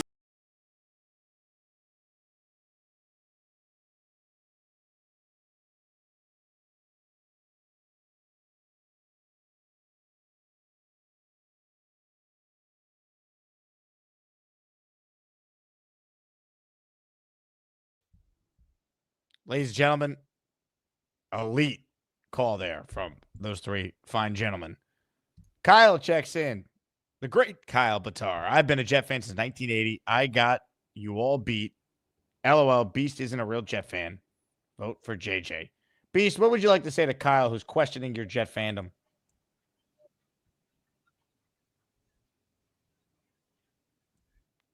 Great take. Great take. Well said. Thunderlips writes in, I don't know how Jake reads all the comments and engages with callers at the same time. I can't do that. It's not easy. It's like my doing this a while to kind of have a nice feel for where I'm looking here. And then it's a lot harder on the road. I have a second monitor here that helps with some stuff. There's just too much on my screen at once. But I appreciate it, Thunderlips. Pat McAfee wrote in, you got too many people on the screen. Only Bobby can do that. That's right. We learned that Bobby Midnight copyrighted the right to have multiple people on a YouTube show. Weed says, a good mic really made Beast more palatable. Look, I think there's a lot of salient points that Beast makes. The problem was his internet was terrible. Now that we have solved that, I think Beast has won a lot of people over.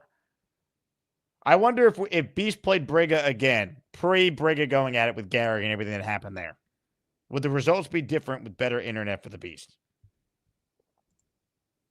Rick writes in, Gorman started his own streaming service called Only Farts.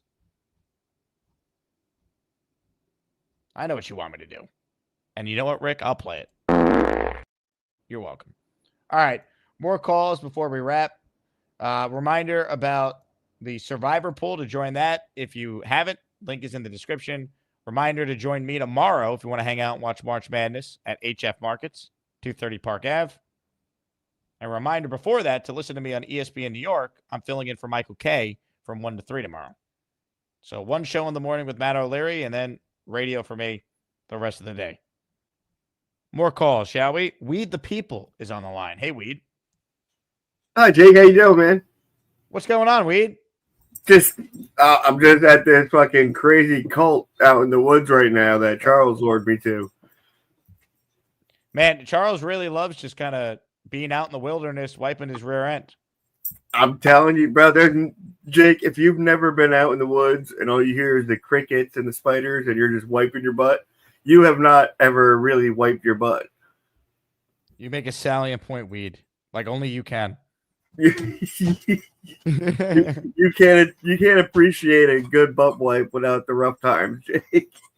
Now, let me ask you something, Weed. As someone who has seen a lot in your life, when you saw Gorman wipe his derriere on the Bobby show, what was your initial reaction? I'll tell you what, I have backstage footage of that exact fucking moment, and I'm going to share it with everybody right now. Wow. You can't take this guy anywhere, Jake. That's a dirty bathroom, too, that Charles is in. I know one YouTuber who has a worse one, but you're not wrong. Joe Boom writes in, Weed is hella creative. Weed, have you given a lot of thought to your strategy against the 1 seed in your region that you're facing? The Cheats fan? What's his name again? The Cheats fan? What, you mean this guy? Oh, God. You mean this guy? Jeffrey Cheats fan Dahmer? Chiefy Dahmer. I know I spelled Chiefs fan wrong. My bad. I was pretty stoned when I made it. Chiefy Dahmer. Also, I still think Charles is going to beat Johnny, and this is what Johnny's going to look like when he's done. He's getting flushed. It's probably the nastiest background I've had to make so far. We never change. Thank you for the call. Have a great day, Jake. I love you. The great Weed the People. Chiefy Dahmer. You gotta love Weed, man. I wish Weed called more during the year, but this tournament has brought out the best, which I love. All right, last chance to get in here. This show doesn't need to be 2 hours. Bit of a slow news day. Really, free agency is completely stalled out. There's been like no notable signings at all. Thank God for ASMANIAC Madness, huh? Papa Jet is next. Hey, Papa Jet. Hey, Jake, how you doing? What's going on, Papa Jet? Nothing much. I apologize because I just tuned into this show, and then the first one I missed the first half of it too. So I had doctor appointments today. But I did hear Charles on the earlier call. I'm crying foul, Jake. I think Bobby got the shitty end of the stick, no pun intended. I think here's what I think, Jake. I think that Charles kind of caved in a little bit to your presence. Not that you were pressuring him, but I think Charles probably felt that you wanted to hear, wiping the ass and not washing the hands. So if you play that back, the clip, all those guys would have been laughing and cracking up. There was no reaction. It was like crickets. Yeah, but he pretty much admitted it now multiple times. That's what he was doing. Well, he might be adding to the Charles mystique there, but I don't know. I just thought I'd give my 2 cents on Ass Whitegate or whatever the hell they're calling it. We know Charles would also never lie, to Matt Morris's point here. Like Charles is as honest as they come, and he didn't really lie to Bobby either. He just talked around it. If you listen back to the initial clip on his show explaining what happened, and then when I asked him point blank, "Were you wiping your ass on Bobby's show?" He asked to see the clip, and once I had it on video, he realized he couldn't deny it anymore. Okay. I just figured I'd comment on it because I don't want my life revolving around whether Charles wipes his ass or not, or washes his hands or whatever. Let's be fair, though. This sometimes could be more entertaining than what we've seen on a football field being Jet fans. Yeah. If they get better, maybe some of this will kind of go away, but, it kind of kills some of the time, that's for sure. Papa Jet, you are the man. Who'd you vote for in this matchup today in ASMANIAC Madness? I forgot who it was. Who was it? Kevin. Chef Kevin, yep, or Snowball. I got Kevin. Yeah. Hey, fair pick. He's winning right now. Hey, this tournament's keeping me definitely interested, Just wait till we get to the round of 32, then it really gets underway. Yeah. That's when the pretenders will be gone, So I'm still alive, though. Papa Jet, you're the man. Thanks for calling in.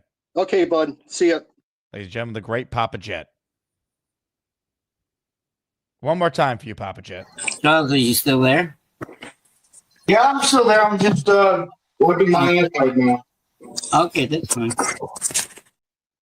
I think why it flew under the radar is Lane is being Lane in the corner. Bobby is being Bobby. And then you have Johnny Boy clearly not paying attention. Addison trying to get Cheats fan on the line, so they have all the 1 seeds. And Jaden looks like he's playing video games. So I think that's why there's such a nonchalant reaction to Gorman wiping his derriere. What were you actually doing? Tell us. Going to the bathroom. Right. And for people to ask whether or not I wash my hands and wipe my butt, are people stupid? Well, are you guys actually laughing about this shit? Tells me questions your guys' character. I am pissed off. Trust me. You were drying your hands, weren't you, Charles? I'm sorry, I was washing my hands and drying my hands. Right. Thank you. All right, Charles. Yeah. Okay, go suck it. I was washing my hands. I'm told Aaron Glenn was asked to publicly comment on Wipegate involving Charles Gorman. Here's Aaron Glenn moments ago. We're the freaking New York Jets, so we're built for this shit.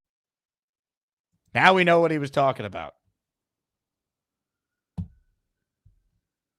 South Philly writes in, Briga's tears cure cancer, but unfortunately, Briga doesn't cry. Roseanne says, we're the New York Jets. We're built to wipe shit. Paolo is up next before we wrap up here. Hello, Paolo.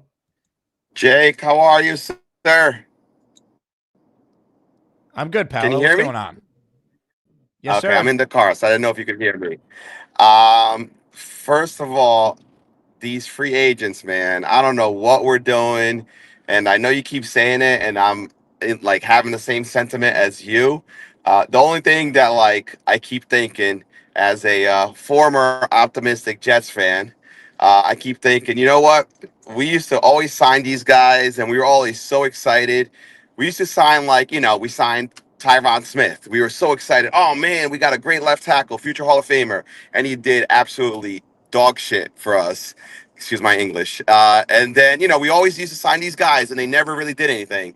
So I was like, you know what? These no names, with all due respect to them, but these guys that we don't really know, how much worse can they do than all these other guys that we've signed in the past that did absolutely nothing? So, I don't know. I'm looking forward to see what really happens with this team because as of this moment, I really don't know. I know you keep saying, 4-win season, and I really I don't even know where we're going with this team. So, yeah, man. And another thing, I'm sure you've experienced this before with social media when like you're having a conversation with a friend and like, out of nowhere things just start popping up on your social media about whatever it is you were talking about, right? Has that happened to you before? I'm not sure what you mean. Like just tweeting with someone back and forth about something? No. So let's say okay, maybe this hasn't happened with you, but I'm sure you have heard this happen with someone where like, let's say you're having a conversation about, I don't know, like a car, or you're like, oh man, I want to buy this car, and then before you know it, it starts popping up all over your social media, right? Oh, the phone listening, and then you get ads for whatever you're just talking about. Yep. Correct. So I'm on Instagram today, and I did not search this at all. And out of nowhere, I get this video, and it's about oh my god, I'm forgetting about the astronaut's name, and he's talking about how the moon landing is fake, this and that. I'm like, what is going on? Like, I swear I did not search this. So I did DM you and Gary. I sent it to you guys on Instagram.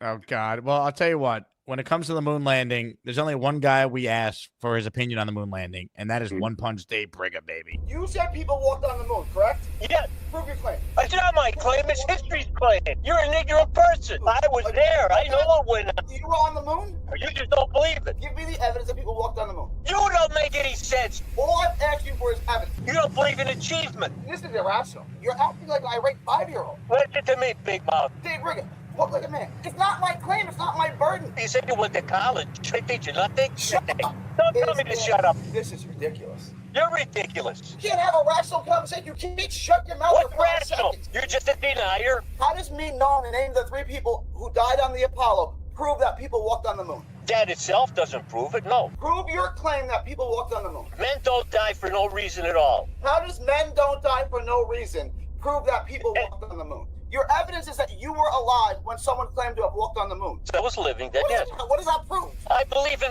achievement. I believe in a space program. You believe in achievement. Therefore, people walked on the moon. That's your argument? I believe people didn't lie to us like you. I believe in achievement. Therefore, people walked on the moon? Go read the history. Go look at films. I have books. Then this should be easy for you. Prove that people walked on the moon. You've done all the research. This should be easy. It's not my burden. Buzz Aldrin, in his mind, had to calculate the exact landing. You believe it was a cover-up? I don't believe the claim that people walked on the moon. That's it. I have to prove history, but you don't have to prove anything. Go take some more headshots. You need some. Gary does not believe in achievement. All right. He doesn't. All right. He doesn't believe in achievement. And until he believes in achievement, I don't believe in Gary. I'm with Briga all the way. Women. Hey, Rob, how are you? How you doing, buddy? What's going on? I just called just to put my 2 cents in. I did vote for Snowball. I love Chef Kevin. I had the pleasure of meeting him in Hicksville. Stand-up guy, really nice guy. But I have a little bit more of a connection with Snowball, so I did vote for Snowball. But either 2 guys are fantastic guys. So good competition there. I loving that new video with Briga, One Punch Briga. I mean, I can't get that tune out of my head. I mean, It's fantastic. Gator outdid himself on that one. But I asked you a question before. I'm going to re-ask you the same question, and I know I'm going to get a different answer from you this time. Okay? You ready? Yeah. I had asked you if Mason Graham and Tyler Warren were both available at the same time, who would you pick? And did you remember how you answered the first time? Was I Graham then? I don't Yeah. remember. Yeah, I it's tough for me because I really like Mason Graham.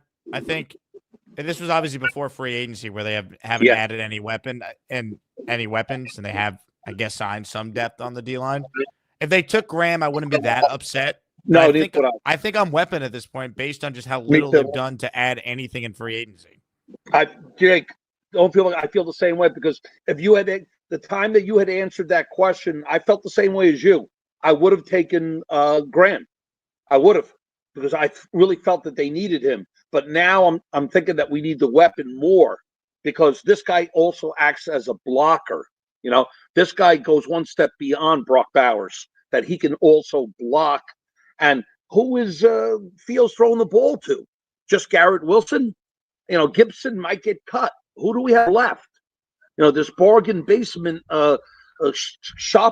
lack of a shopping spree that we're doing right now doesn't leave us with a lot of offensive weapons. Like Membu is very tempting, that because they say he's a plug and play. You put him in right tackle, and you know our line is set. That's okay, but you know what? You can't run every single down. You're gonna have to pass the ball. And you know what? If he's having issues with passing the ball downfield, then I want a guy like Tyler Warren who's going to go out on a 10-yard, 20-yard pass and carry 3 or 4 people with him. You know, I think that that's more of a pressing need than a defensive tackle where we could get those maybe in the 3rd or 4th round or 2nd round. I don't know. What do you think? Yeah, I look, if they took Graham, it's tough to complain. He's probably a top 5 player in the class. They are desperate for a weapon, and I think what's good for the Jets is some of their needs. It's a deep draft, like it's a deep corner draft, it's a deep defensive tackle draft. Maybe this is not a draft that has a bunch of like number 1 wide receivers, but there are probably some solid number 2s you can get on day 2. So depends what they do with that first pick, but there's an avenue where they still can hit all their needs. Well, the defensive tackles is pretty deep. The tight ends are pretty deep, correct, on those 2 ends? Very deep. So we can get those in the 3rd or 4th round. The only other thing I wanted to touch upon was Charles. Charles is a good dude. He's an upstanding kid, and well, maybe not a kid. I shouldn't say that, but with the wipe gate, I mean, I hate to say it. It did sound like he said, "I'm wiping," you know, his ass. It did sound like that. You know, well, he has admitted it. You know, he has said that. Oh, he has? Yep. He called into the first show today. I missed the first show because I was in the middle of doing something. I'm gonna rewatch it now. But so he did admit to it. Oh, okay. But I don't know. They were going nuts on Bobby's show. What happened there? I saw just a little clip. Yeah, look, I mean, Charles Gorman, he well, not lying, he didn't exactly tell all the truths to Bobby. And Bobby then called in this morning being like, you were playing that video over and over again, and Charles wasn't even wiping his ass. When I'm like, Bobby, he was. And then he admitted it. He didn't want to hear it, right? Yeah, exactly. I guess he got mad, but it is what it is. It's all right. It's all good. But you know what? It just adds to the mystique of Charles. People are loving it even more. Just man up to it and say, yeah, so what? I was wiping my ass. Big deal. You just can't like be on TV when you're doing that. Yeah, look, he did it on the Bobby show. He didn't do it on this show. That's true. That's true. Well, you know what, Jake? You would have cut it off a long time ago if that happened. You'd have been I would have interviewed him on the spot as well, though. I would have had a lot of questions. My reaction and Bobby's reaction would have been a little different. Oh, big time. Big time.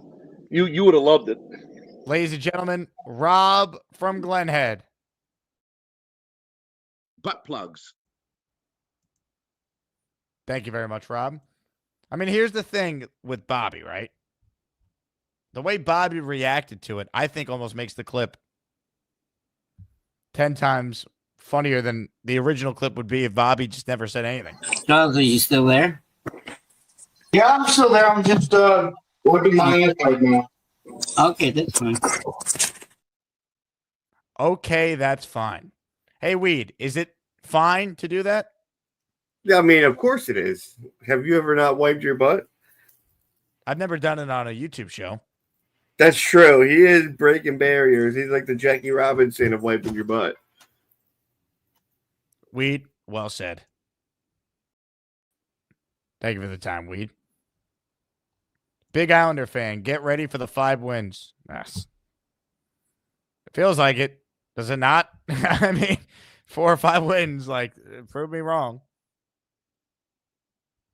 The coaching would have to be so much better. And you know what the Jets really need to be better than many of us think? They got to get 3 legitimate starters with their first 3 picks. And that's not easy to do.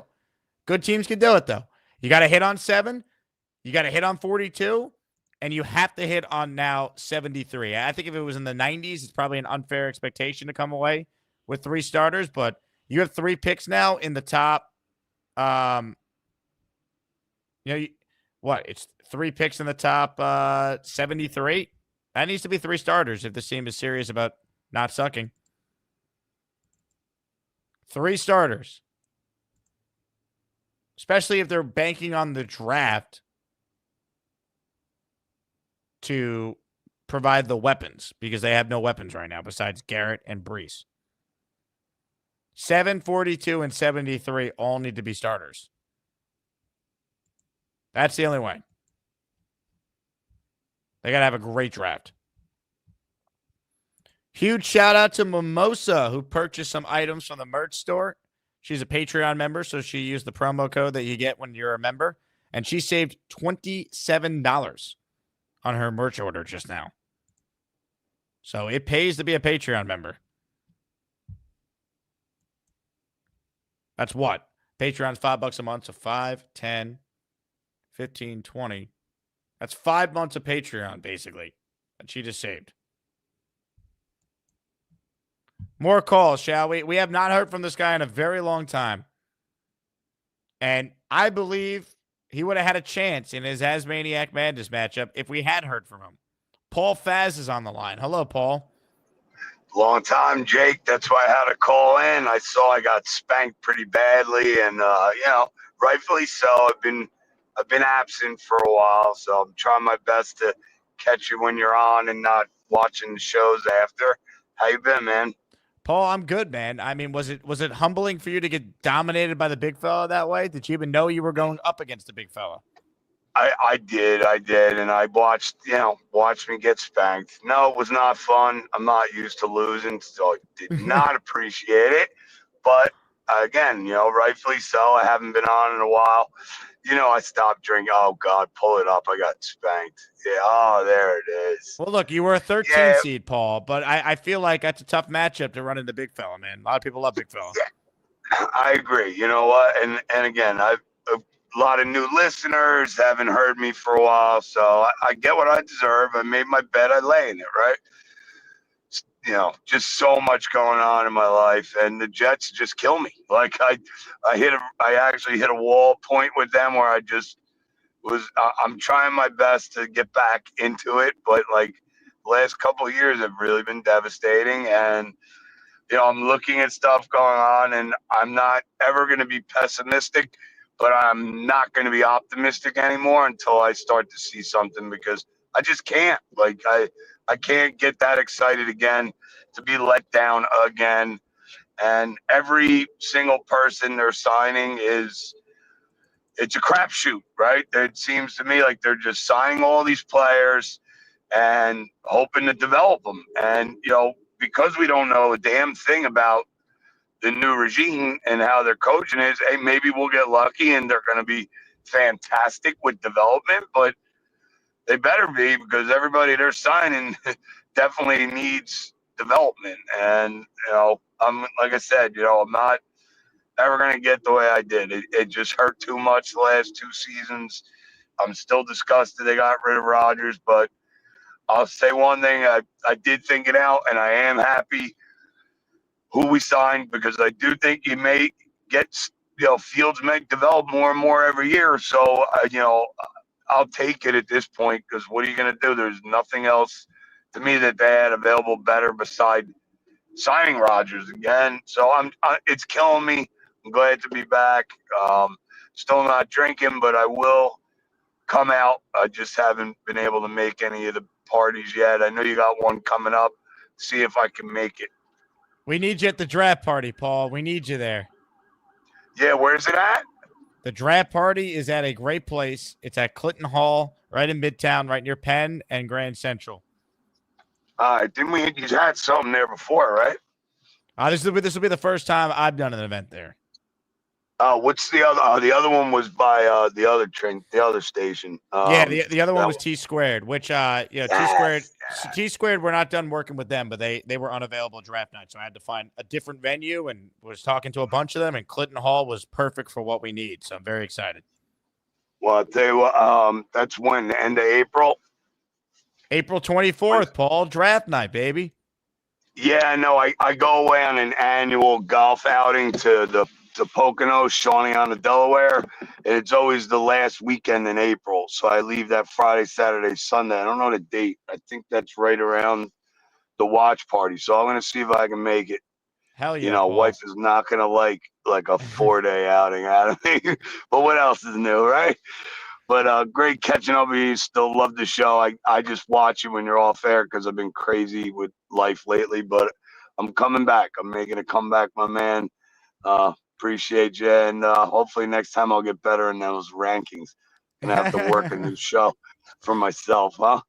Paul Faz, ladies and gentlemen, a good comeback call. Paul's a great caller, man. It's just, life gets in the way. It's hard to call. All right. We're not done just yet.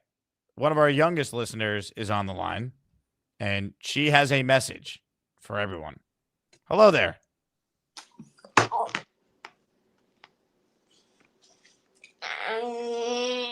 What's your name?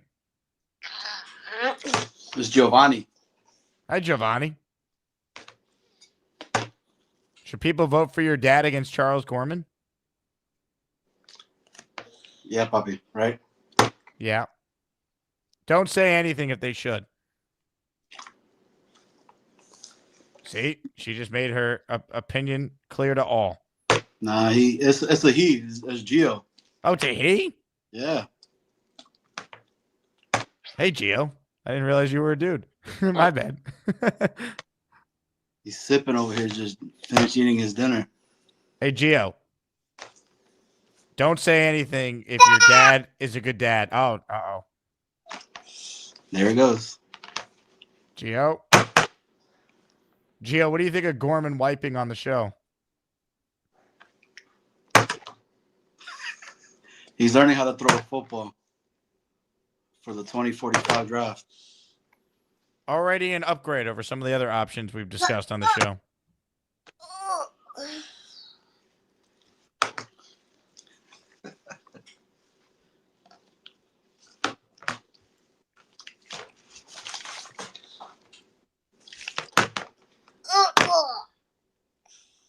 He loves Spider-Man.